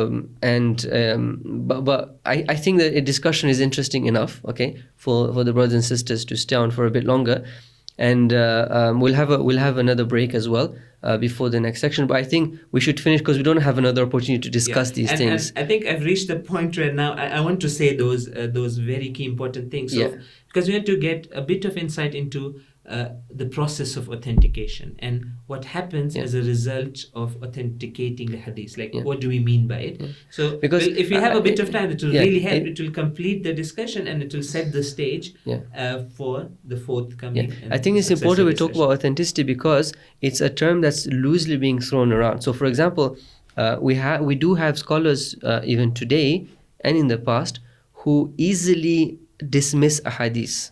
Right, where for example they even reduce Al-Kafi from its 8 volumes to, for example, very few volumes, on the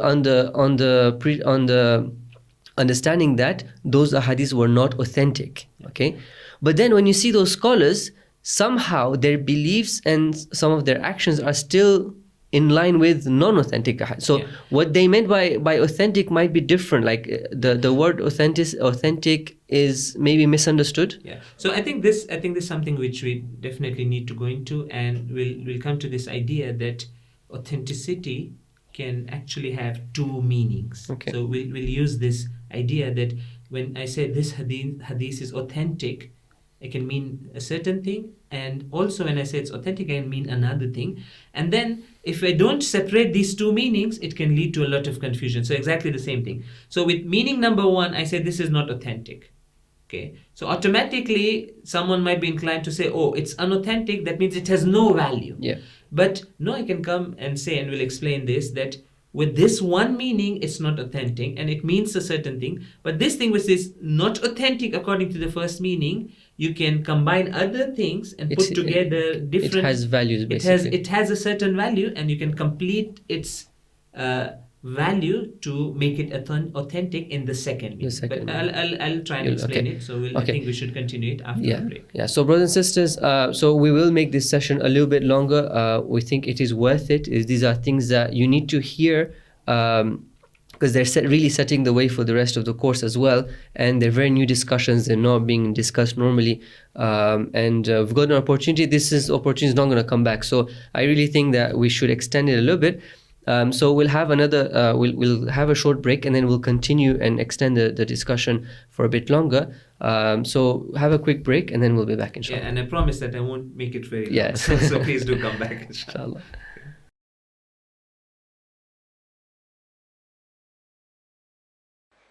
أعوذ بالله من الشيطان الرجيم بسم الله الرحمن الرحيم ويطوف عليهم ولدان مخلدون إذا رأيتهم حسبتهم لؤلؤا منثورا وإذا رأيت ثم رأيت نعيما وملكا كبيرا عاليهم ثياب سندس خضر واستبرق وحلوا أساور من فضة وسقاهم ربهم شرابا طهورا إن هذا كان لكم جزاء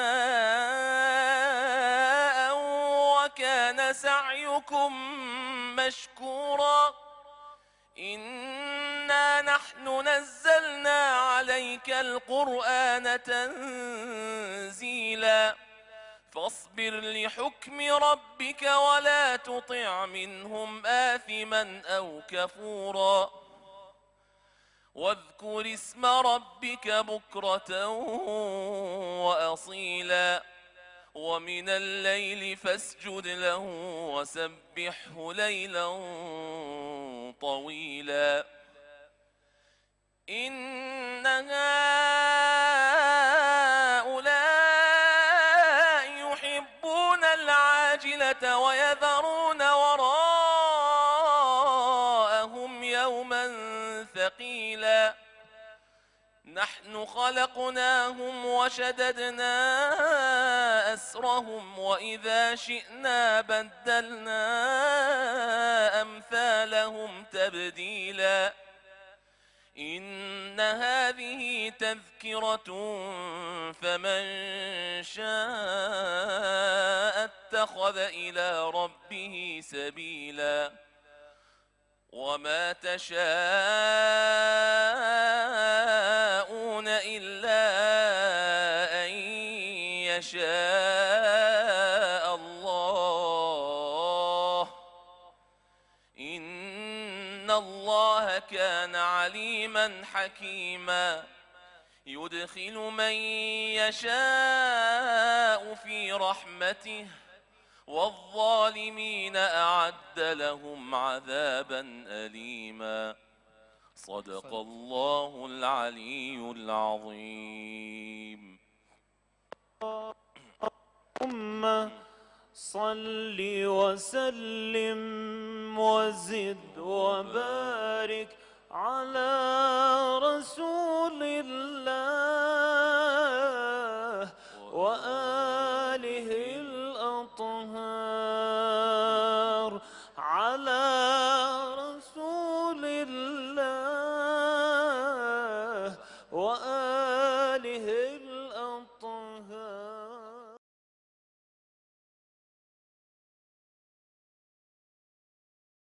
Bismillah ar-Rahman ar-Rahim. Brothers and sisters, Assalamu alaikum once again.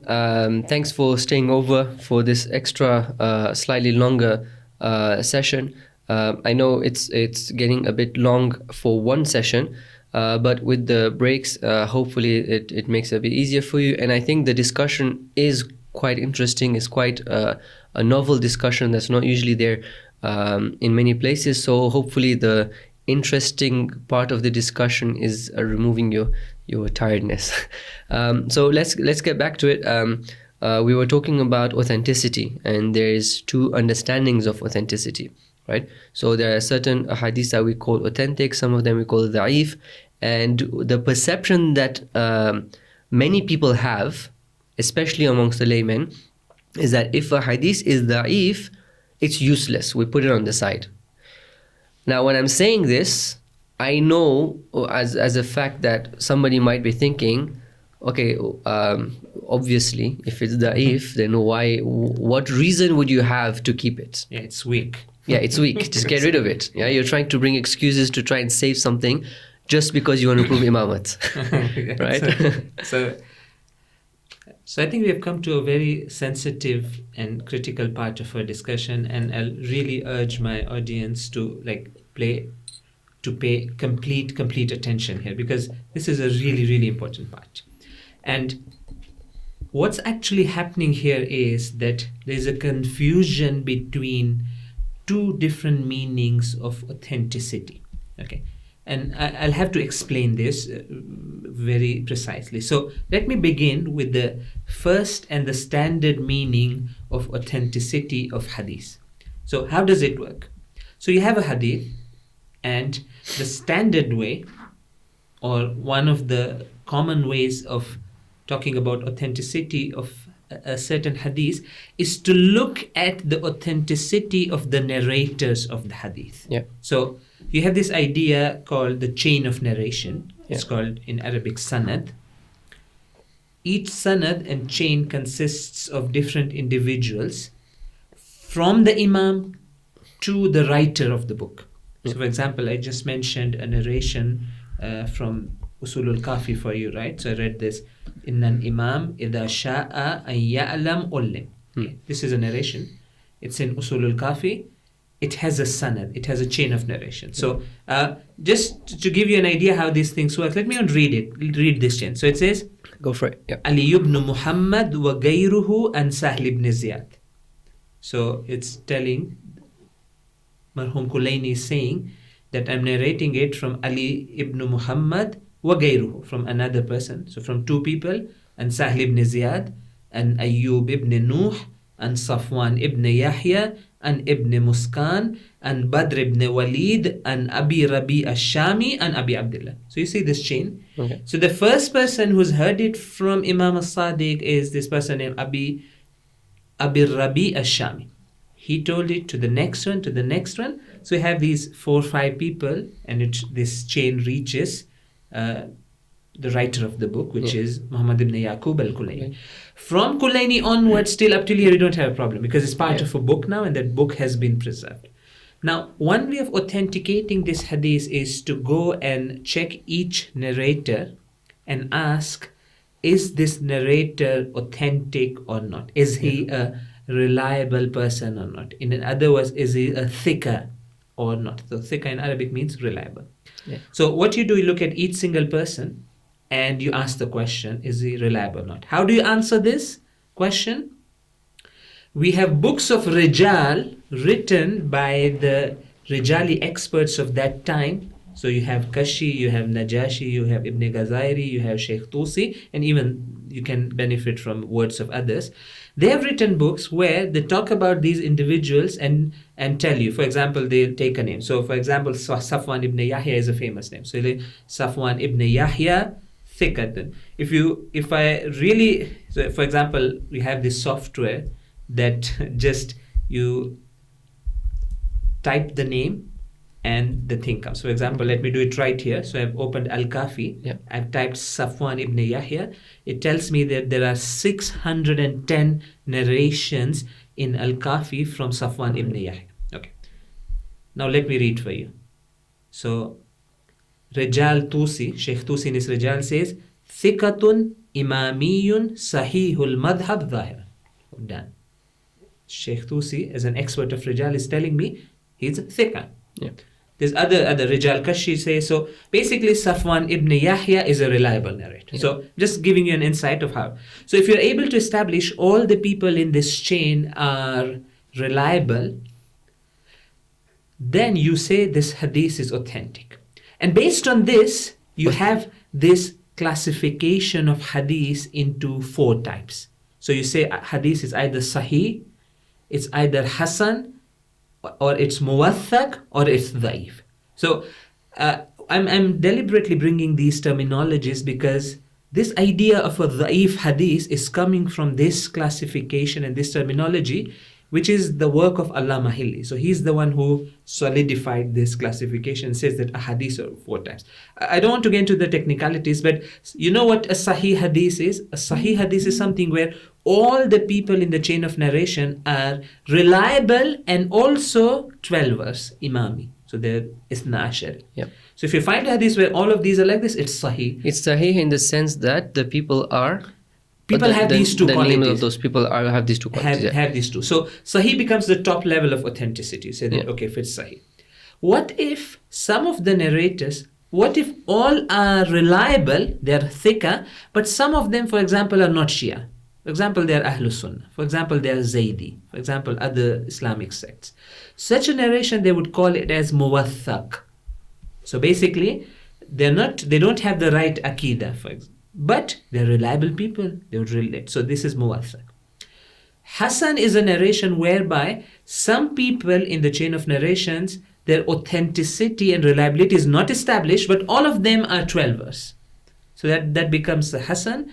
And the 4th type of narration, so we are looking at one idea of authenticity, right? Authenticity only based on the chain. We're not looking at other factors. On the people who are reporting it. And that would be the standard way of looking at authenticity of any narration, right? If someone quotes to me with 2 people in between, the natural thing for me to look at those people, right? And say, is it authentic or not? So this is one way, and you have this classification of hadith.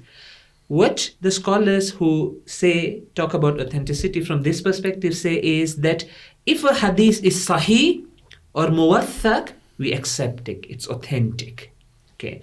Why do we say it's authentic and we can rely on it? And when I say rely on it, it means a lot. It means that a faqih can give a fatwa based on it, even though he might not have absolute certainty that this is from Imam Sadiq. Okay. So basically, in technical words, this sahih hadith or a muwaththaq hadith has hujjiyah. It has value. And if you really want those technical words in English, hujjiyah is called probative force. If you it needs explanation then why it's been translated to that, but I'm not doing that. So basically, hujjiyah means that Imams have sanctioned us that you can use the ahadith which are either sahih or muwaththaq. Okay, and of course this needs a discussion that where have Imams sanctioned this, and we have proofs for that Imams have sanctioned us to use the ahadith which come from narrators who are reliable. So this is one. Although that would be that would be in the case that there is no reason to put that hadith on the question, right? Yeah. Okay. So again. So this is So if I'm only looking at the chain of transmission, I'm okay. I can use this hadith, but when it comes to its content, I'll have to again check it back with the other reliable narration. So if there's another reliable narration whose content contradicts with this sahih narration, then I'll have to even work out a solution for that. So that's the discussion on ta'arud. That's very interesting that if it's sahih, then how come it's contradicting? That means it's not sahih. So something is sahih but not sahih. Yeah. So basically what they would say is that if there are 2 sahih hadiths that are head-to-head contradicting each other, like this is important, head-to-head completely, entirely, it tells us that one of these hadiths is not actually hujjat. It's not actually something we can rely.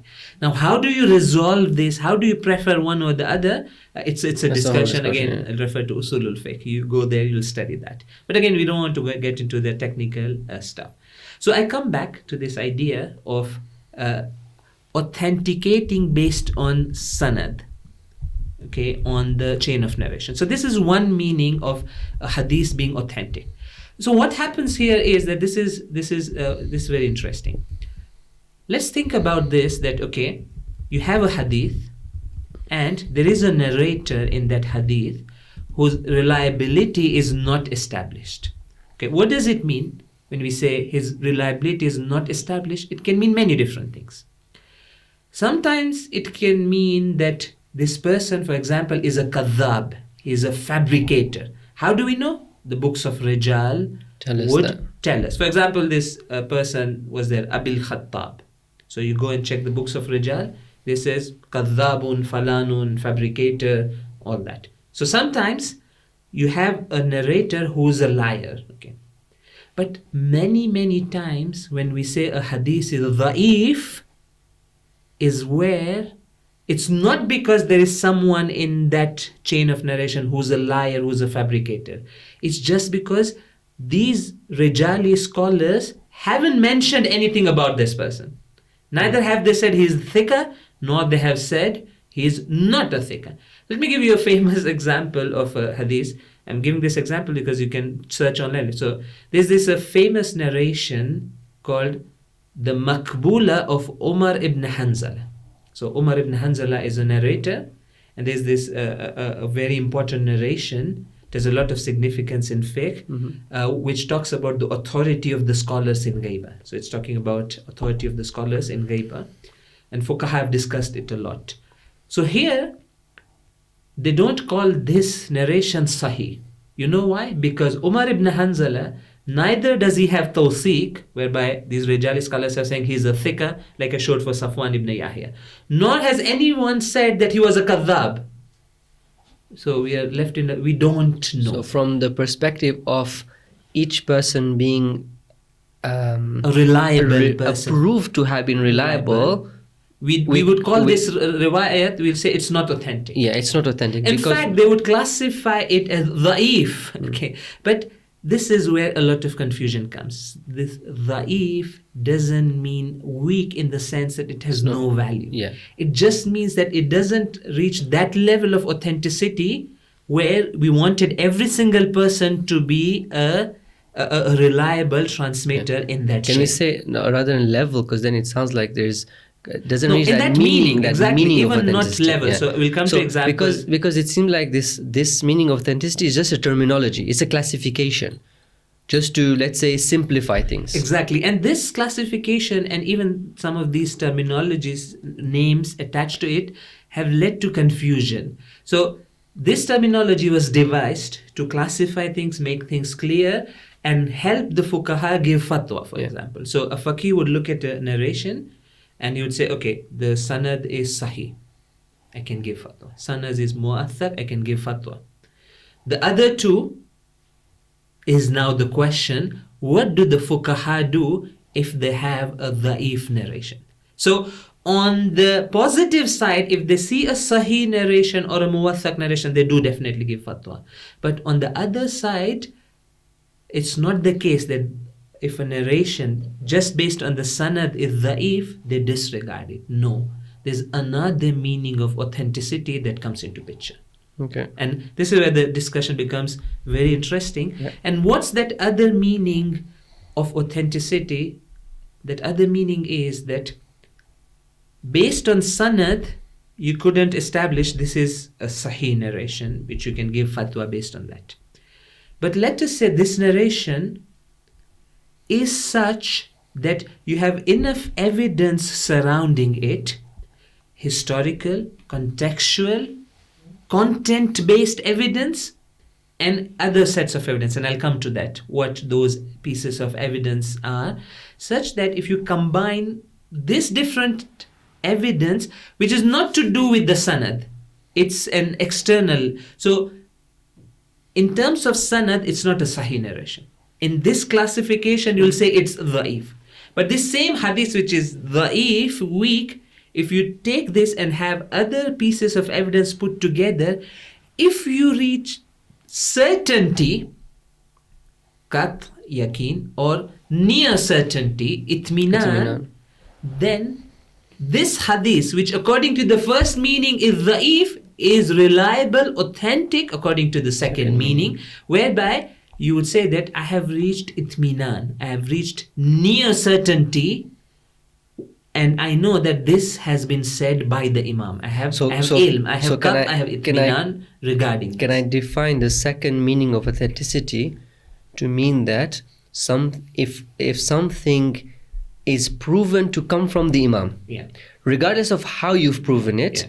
then you say that's authentic. It's true, maybe in the sanads it might not be authentic, that meaning of The authentic. first meaning, yeah. But the sanad is not the only way to prove something is from the Imam. So I think you said it very, very beautifully, and I think we should I would underline this sentence that sanad is not the only way to prove authenticity.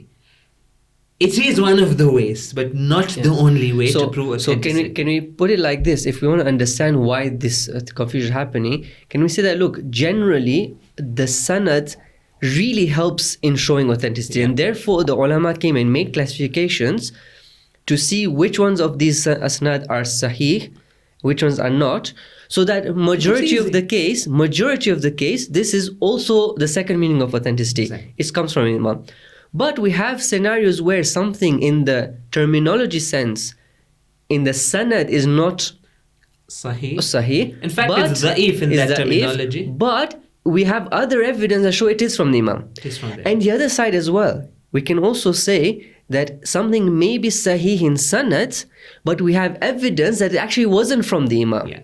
So Basically, at the end of the day, when you look at both sides, it's clear that the sanad isn't the actual defining factor of in accepting or not accepting a hadith. It was it's an important factor. Yeah, it's but an not important help to know if something comes from the Imam. Exactly. So if I can again put it this way, what we're looking for is finding, did the Imam say this or not? Exactly. This is what we're looking for. Yeah. Can I prove it one way or the other? If I'm able to give a solid proof that this comes from the Imam, then I take it, whether in a sanadi perspective is correct or not. Exactly. And Problem, Shaykhna. Yes. We have scholars who base the whole authenticity just on sanad. Do we not? Give me an example of that. I don't like to mention names. Okay, so I think I'll enter into this discussion slightly. So I hope, and I'm inshallah praying that I've been able to put across this concept properly, because this is a key concept, that sanad is not the only way to show authenticity. There are other ways, and I'll come to that. So for example, Shaykh Muhammad Baqir al-Sadr, in his famous textbook on Usul al-Fiqh, halakat, which are called, so it's called Durusun fi ilm al-Usul. So there are 3 levels of that. In the third section, the third halakah, he talks about what are those other factors that help us authenticate a hadith other than the sanad. So I'll come to that. But before that, there's this idea, and I'll even mention the name, there's no harm in doing that, that it's been said, it's out there, and it's been attributed to Marhum Ayatullah Khoi that he only believed in authentication based on sanad, and that's it.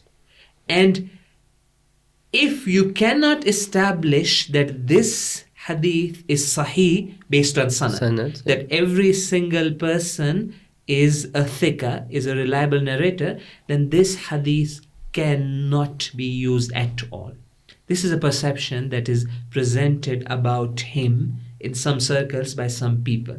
What I want to tell and say here very clearly, with a lot of emphasis, that this is a completely incorrect attribution to Marhum Ayatullah Khoi. Okay.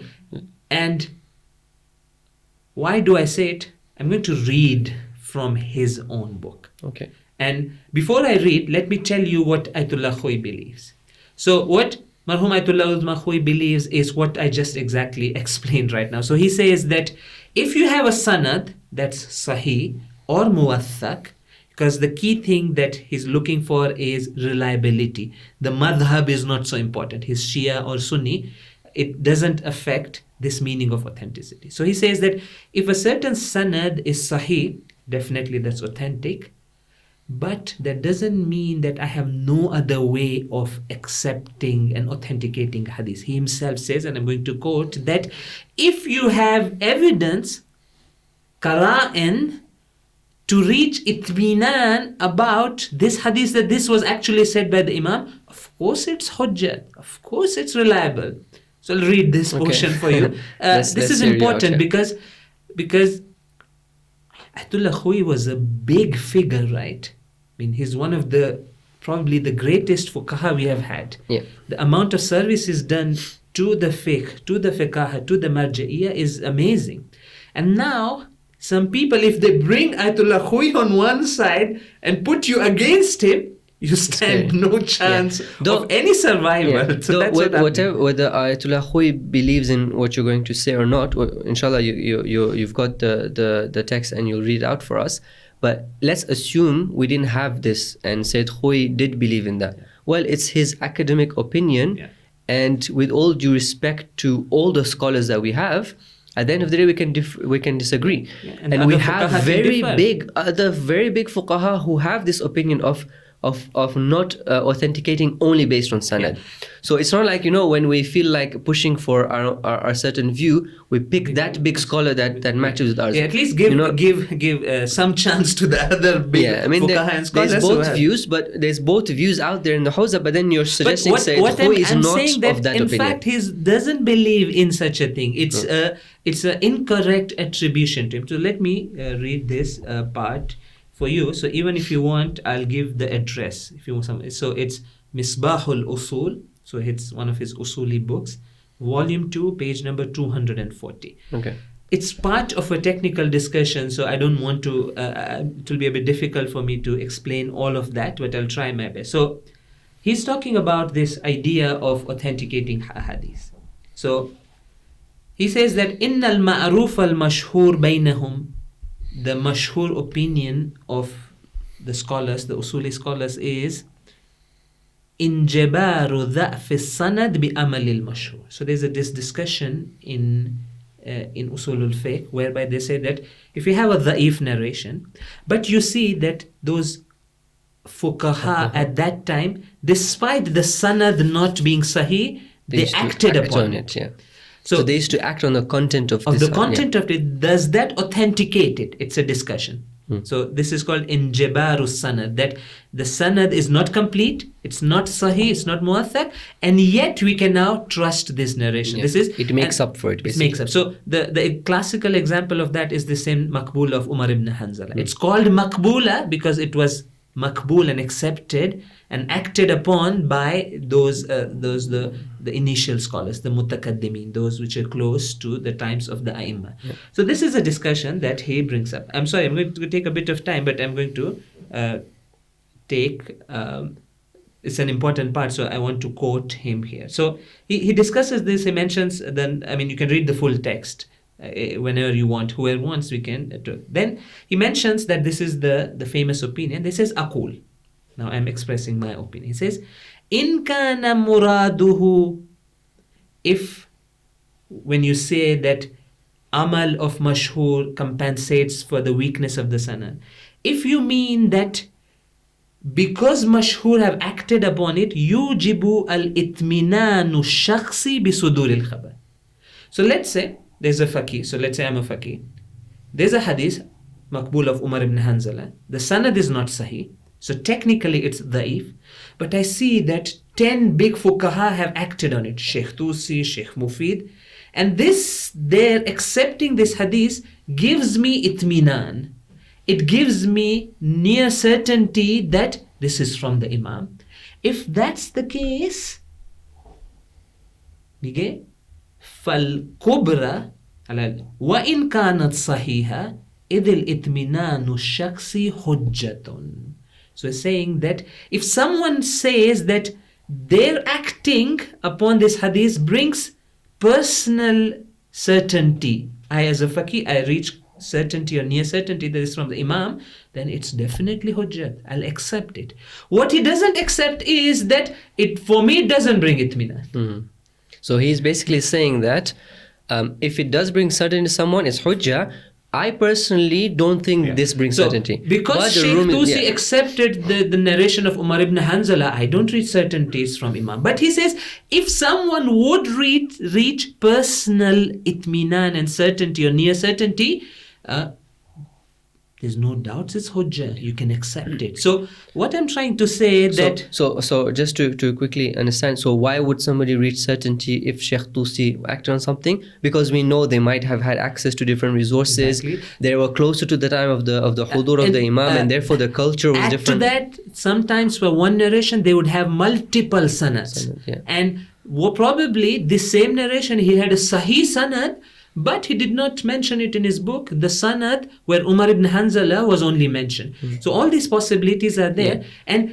And so a person, a faqih, might for himself, what he thinks is that if somebody like Shaykh Tusi and a few others, big the heavyweights of that time, if they acted on the content of this hadith, it's true the sanad isn't authentic, but they're acting on it shows me, and because they were with taqwa, they were very specific about acting on what the Imam said. That's what they were after. Exactly. So if they acted on it, that they had something that led them to believe it's from the Imam. Yeah. And what's interesting here in this discussion is that most of the fuqaha accept this, that if you have a da'if narration in terms of sanad, and if you see a good number of those initial fuqaha have acted upon it, they reach itminan. Yes, Ayatullah Khoi has a difference of opinion here. He says that I don't reach itminan. For me, this action of the mashhur, of the mutakaddimin, the initial generation of fuqaha, it doesn't give me itminan. But he's not saying that if it gives itminan to someone, you cannot use it. So what he's showing in this, the thing that we get from Sayyid Khoi is that he hasn't limited the authentication to only the sanad methodology. What he's saying is that you can use other factors. Well, let's discuss about what the other factors are and whether they can bring that personal conviction or not. Exactly. But so he's kept the doors open for let's debate the different other thing. But this itself shows that the sanad methodology is not the only one. Yeah. So, and in fact, and this is good about him, that he himself summarizes. So he discusses it wabil jumla. So bil jumla means, let me summarize. He says la budda fi hujjiyatil khabar. So if you want to authenticate a khabar, a hadith, you have two ways. Imma al-wuthuq an-naw'i bi-wathaqati rawi. One way is to look at the rawi and the sanad and say that he's a thiqa, the regular method. أو الوثوق الشخصي بصدق الخبر ومطابقته للواقع. So one way is you go to the sanad and establish that the sanad is correct. That's one way. The other way is that sanad is one part of the equation. You put together all possible evidence you can have, and if you reach certainty that this is what is mutabiq with the reality that Imam said it, of course you would accept it. So I think I wanted to make this clear that even according to Marhum Ayatullah Allama Khoi, both these options are open. So authenticating, so I think we've reached a very, very good conclusion. Yeah. Is this something he had in mind though when he was working on his rijal? Can we confirm this is his way of dealing with hadith? So because both these ways are open, and one of the ways is to look at the sanad and the rijal, the people in the sanad. So definitely one of the efforts a faqih needs to take is to understand the rijal, and therefore he comes, Ayatullah Allama Khoi comes and writes the Mu'jamul Rijal. So it doesn't negate the idea that, let us say, based on the rijal and the people in the hadith, I wasn't able to establish a sahih or something. It doesn't close the way for me. I can take the same hadith, get other parts, other types of evidence, and reach itminan about. So I guess this is very important. Just like Sayyid Khoi went into Rijal, did a huge study and examination of Rijal, and within the Rijal framework came to a certain system of authenticating certain people, disregarding certain people. That doesn't mean that when he does his fiqh work, he necessarily only uses the sanad. Yeah, so this is the thing you'll use. All these efforts in Rijal, for example, I mentioned earlier that we have some scholars who have filtered through books like Al-Kafi or Bihar and then brought it down to very few volumes of Sahih Hadith. Their efforts was just to say Sahih that from the Rijali perspective, these are the Sahih. But that doesn't mean this is the only useful amount of Al-Kafi. Exactly. Right? In fact, because there are other ahadith that through other ways we can authenticate them. So their effort is an academic effort which is very valuable from a Rijali perspective, which is great. But the Rijal discussion is not exclusive, and this is not the only thing we need to look at. Exactly. So here we come to so many other ways of authenticating hadith. Again, our time is less, so I'll just very quickly point to what are the other. Now, let's say based on Sunnah, they couldn't establish the authenticity. And I take this hadith and now I want to put all my effort and put all the evidence together to see if this was actually from the Imam or not. So how does it work? There are many, many different ways to do it. So one of the standard ways is to see if the same hadith has appeared in other places with different chains. So this idea of tawatur, this idea of one single hadith being narrated with different independent chains of narrations. How does that help me? And let us say all of those chains, so let's say there's one hadith narrated by 4 chains, independent ones, and all the 4 chains in terms of their sanad are da'if, means you couldn't establish that it's sahih. Like there was probably one person in every single chain about whom we don't know if it was reliable or not. Okay. Does that mean that we just disregard this hadith? No. Here what you say that, look, when one single thing is narrated by 4 independent chains of narration, the probability of all 4 chains lying or making a mistake drastically reduces. So here it's interesting if you really want to feel how it works, to bring in a bit of probability here. So you might think that, why am I doing this? Has anyone does this? Yes. So for example, Shahid Sad in his books, he brings this probability calculation. So let me even do it very briefly here. So let's say that the first chain of narration, number 1, the probability of error in it is that maybe if you just look at this narration, there's one person whose authenticity is not established. Let's say the probability of error in it is, let's say, 1/3. It's possible, right? Like there's 1/3, there's 33% probability that either a mistake happened or Imam didn't say it, and this chain came to be formed. 1/3. And imagine that the other chains also have a similar probability of error. So first one, 1/3, second one, 1/3, third one, 1/3, fourth one, 1/3. Based on probability calculation, the probability that all 4 chains have lied or made a mistake would be a product of these probabilities. So you say 1/3 times 1/3 times 1/3 times 1/3, it becomes 9 times 9, which is 1/81. Okay, so that's from 33% probability of error in one chain, if you have 4 chains, the probability goes down to 1%. That all of 4 of them would have lied. Okay, so if you just had this one chain and you didn't have tawatur and multiple independent sets of narrations, you would say that there's a 33% probability that this is false, and of course 33% error is big, right? It's not called itminan. It's not certainty when you're only 67% sure about something. But if you have 4 chains of narrations, the probability, the percentage of error goes down to 1%. You become 99. And it's even logical, right? That one person comes and tells you a certain news, that there's an earthquake in a certain place. You're seeing that earthquake, I don't know this person. 4 people who are not related to each other. We have to put the exact conditions. 4 different people not connected to each other, they come and they tell you the same news. You immediately, with 3 and 4 people, you reach itminan, that these people are not connected to each other. Then how comes all of them are lying at the same time about one single thing? So I'm just giving an example that one of the ways to reach certainty about a narration that Imam said this is this idea of multiple narrations. So they talk about this, and there's so many other factors. I'll just list them because we don't have time to go into the details.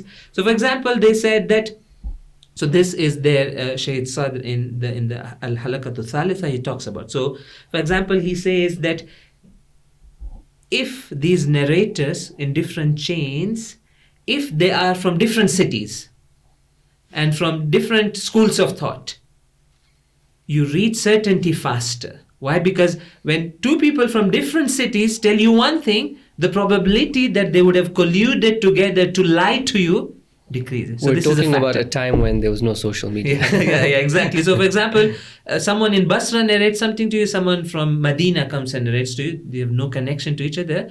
Probably even with two people telling you, you'll reach certainty that, even though if you wouldn't know that they're thicker or not. So these factors. Can I just remind the brothers and sisters again that, look, when we're saying all of this, these are not universal without exception. Sometimes we could have, let's say, 4 chains, okay, that, as you said, the probability of these being lies is very less, but then we have another very strong proof that these are not authentic. For example, they contradict the aql very clearly. So, for example, a clear contradiction with the aql. I'm saying this is one part of the puzzle. So this is where we say that, look, yes, it's true that on a general basis we can follow this rule, but there are exceptions, and these sort of putting all of these together help us find out where the exception is. So in this case, for example, we can find through the intellect that a certain set of hadith is wrong. True that in terms of their sanad, they're da'if, but adding this aql, in terms of the sanad, they're sahih. But adding the aql factor here, we can see there's a clear contradiction. The Imam would never have said such a thing. You have to be absolutely sure. Yeah, you have to be absolutely sure. Yeah, so you need to, again, the intellect, when we say the khatri intellect. Yeah. So everything has to be in its place. So I think this gives us a very, at least a holistic and good understanding of what happens when it comes to authenticating hadith. I'll just quote Marhum Wahid Bhojani, so he's one of the famous usulis, long time back. So he, while discussing this, he says that the same thing we are talking about, that sanad is not the only way to authentic hadith. There are other ways, and there are other pieces of evidence that you can put together and reach certainty about. Then he lists them. So I'll just read the list for you. We're not going into details, except for the last one. Last one is rather interesting. Okay. And we'll finish there, I think. So he says, for example, he says, the fatwa of mashhur ulama. This could be a possible thing that all these need to be discussed. Discussed. I'm not saying that, but he's saying that at least give this a chance. Bring this into the equation. You have a hadith, and there are 10 fuqaha who have given fatwa exactly accordance to what this hadith is saying. It's something. It's a factor to consider, he says. And he gives example of Maqbul of Umar ibn Hanzala. That's the standard example we have. Then he brings another. He says that a strong agreement with the established principles of Quran and intellect. So in the same manner, you're giving the example that if you have something that contradicts the intellect, that somehow that would take away its authenticity. Yeah. You can do it the other way around. You have a hadith and you see that this hadith is completely in line with those established principles. It's some indication. Yeah, some indication. I'm not saying it's a conclusive. Yeah. It's a part of indication. So he says this could be. But at least we can discuss this. Then the third thing that he brings, and this is an interesting discussion, we go into the details, but we need to look at it. He says that sometimes the content can be an indication that it's from the Imam. Okay, you might say, what do you mean? Okay, let me give a very clear example. And this, the scholars have said, you pick up this magnificent book called Sahifa Sajjadiyya. Okay, it's a book of dua, but in a technical sense, it's hadith, right? It's in a technical sense, it's the words of the Imam. of Imam Sajjad. Yeah. Okay, it's attributed to him. Now, there's sanadi discussion you can have about Sahifa Sajjadiyya. What are the chains of transmission? Who are the rijal in there? And the discussion is there that you have 2 chains of narrations. So, one is that Imam Sajjad wrote the entire Sahifa with his own hands. He put it in a sanduq and gave it to 2 different copies. One to his son Zayd, a Shaheed, and Imam Baqir. So you have these 2 chains of. So one approach is the Sanadi approach. Yeah. Sahifa Sajjadiyya, look at the chain and who are the people and that. But some of the scholars have said that you don't need to actually. Why? Because you look at the content and the quality of the material there, how Imam Sajjad is doing munajat, that you cannot find anything even close to that from other than the Imams. You that can level, see the that quality. ma'rifah of Allah coming out of those words. Yeah. And really, I don't know. I'm sure those of you know Arabic and who read it, they can feel it.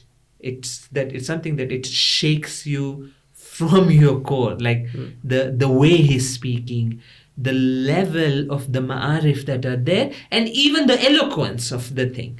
So this is a slightly different approach where you're saying that this content is so unique, so special in so many different ways that it cannot have been from other than the Imam.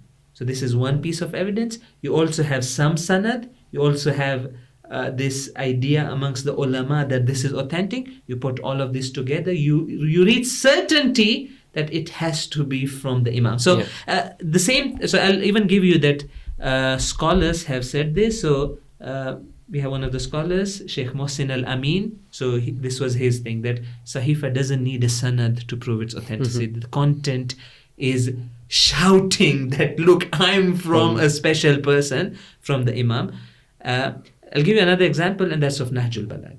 So Ibn Abil Hadid, who is a Mu'tazili Sunni scholar who wrote that commentary of Nahjul Balagha, so a Sunni scholar, so impressed by it that he wrote a full commentary. He says that, look, Nahjul Balagha doesn't need a sanad. Why? The content is the best proof, the eloquence that's there. And believe me, Nahjul Balagha is a masterpiece of Arabic. And those who know, they know. Yeah. It's called Nahjul Balagha. It's a peak of eloquence, and everyone attests to that.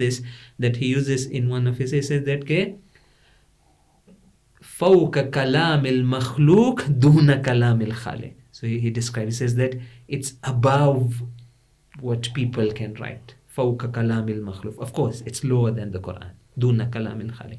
So I'm saying that all these ways are there, and each of these is a piece of evidence that you can put together, and you can authenticate a lot of the narrations that we have, that in that technical other sense would be even called da'if, which according to the sanad are not correct. And I think this is a very, very, very important point, and you'll see this happening in the discussion Imam as well. So the narration that would be brought, they will be authenticated using all possible tools, sometimes sanad, sometimes other things, sometimes tawatur. So for example, the same idea of ilmul ghaib.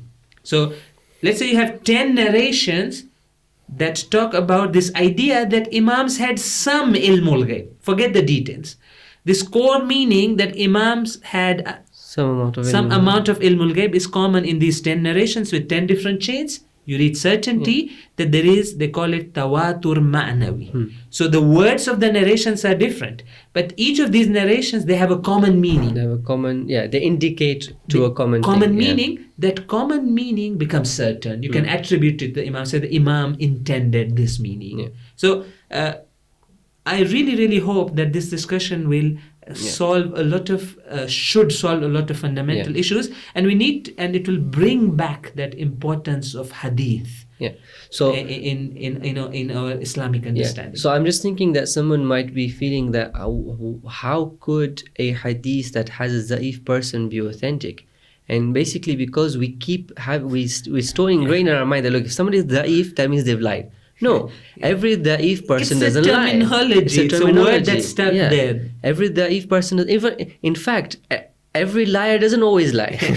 Even that's the thing. So even if a liar narrates a narration, you can't just right there say that this specific thing here, even he has lied. Maybe you'll say 90%, there's a probability that he's lied here. Yeah. But you can't in every single instance say that he's a constant, habitual, absolute liar who lies every single instance. That's not the case. So just to wrap up this discussion, I want to mention this a really beautiful thing one of my teachers had said about hadith, and I think it sort of sums up everything we've said over here. And what he said was this, that look, every hadith comes with two things on us. One is a duty and one is a right. When we see a hadith, we have the duty to check if it is authentic or not. It gives us the duty to go and check, because if it is from the Imam, it's very valuable. So it gives us that duty. On the other hand, it has a right on us that we should not just discard it, just because for whatever reason. It has a right that, look, we should consider it, and we should give it a chance and weigh it out. So you have the duty to check, and you don't have the right to just throw it away. Yeah, this is right? very, very, so very don't nicely put accept across. every hadith, but don't just reject it either. Yeah. Put in the effort, go and check it. And if you can't go and check it, other people are doing the work, they're checking it. And checking doesn't just mean looking, like you said, go on the software, find, okay, sahih, da'if, oh, this hadith is gone out. Oh, this guy doesn't Yeah. have a tawfiq, so Yeah. you're done and just discard this. No, it doesn't work like that. Yeah. Much more precision and care needs to Yeah. be put in. Okay. Definitely. That's the So I think that's it yeah, I for think today. I'm happy to say this, that Alhamdulillah, we have discussed those very, very important and key foundational and fundamental and methodological issues that go into, for example, the discussion on Imamah that we're going to have. And I'm sure it's like we're ready with all our Yeah. gear, and Yeah. we're ready to dive now Excellent. into and get those very beautiful pearls of Imamah, which will only reach us if we dive deep into this knowledge. They're not on the surface. We need to spend time. Yeah. And it was mentioned that this is a very long course, but in reality, given the importance of this idea of Imamah and the impact it has on our practical lives and on our salvation, these 20 hours is nothing, It's is not much, insignificant. And I can guarantee you that it's worth the effort. Yeah, It's worth the definitely. effort, and it's a pursuit that we all need to go after. It's Definitely. really important, I feel. Definitely. So thank you very much, Shaykhna. It was really interesting discussion. So I think, as you said, we have taken most of those foundations, and we've equipped ourselves, geared ourselves for now diving into the topic of Imamah itself. And though I do have some questions in mind regarding certain foundations, but having a general understanding of where we're going in the discussion with the other different scholars as well, there will be opportunities to ask those in those sessions exactly, as well. some of those So the things doors can are be not touched upon completely closed. there, Yeah, definitely. So the doors for these discussions are not completely closed. There is still some room over there. Obviously, as a focus, these three sessions were the main focus of the discussion. So thank you very much, Shaykhna. I hope the brothers and sisters benefited, and inshallah we'll see you one more time, but this time with a different perspective into Imamah. We're diving into Imamah and looking into the aqli, the intellectual arguments for Imamah and what the aql can tell us about Imamah. So until the next session, inshallah, assalamu alaikum wa rahmatullahi wa barakatuh.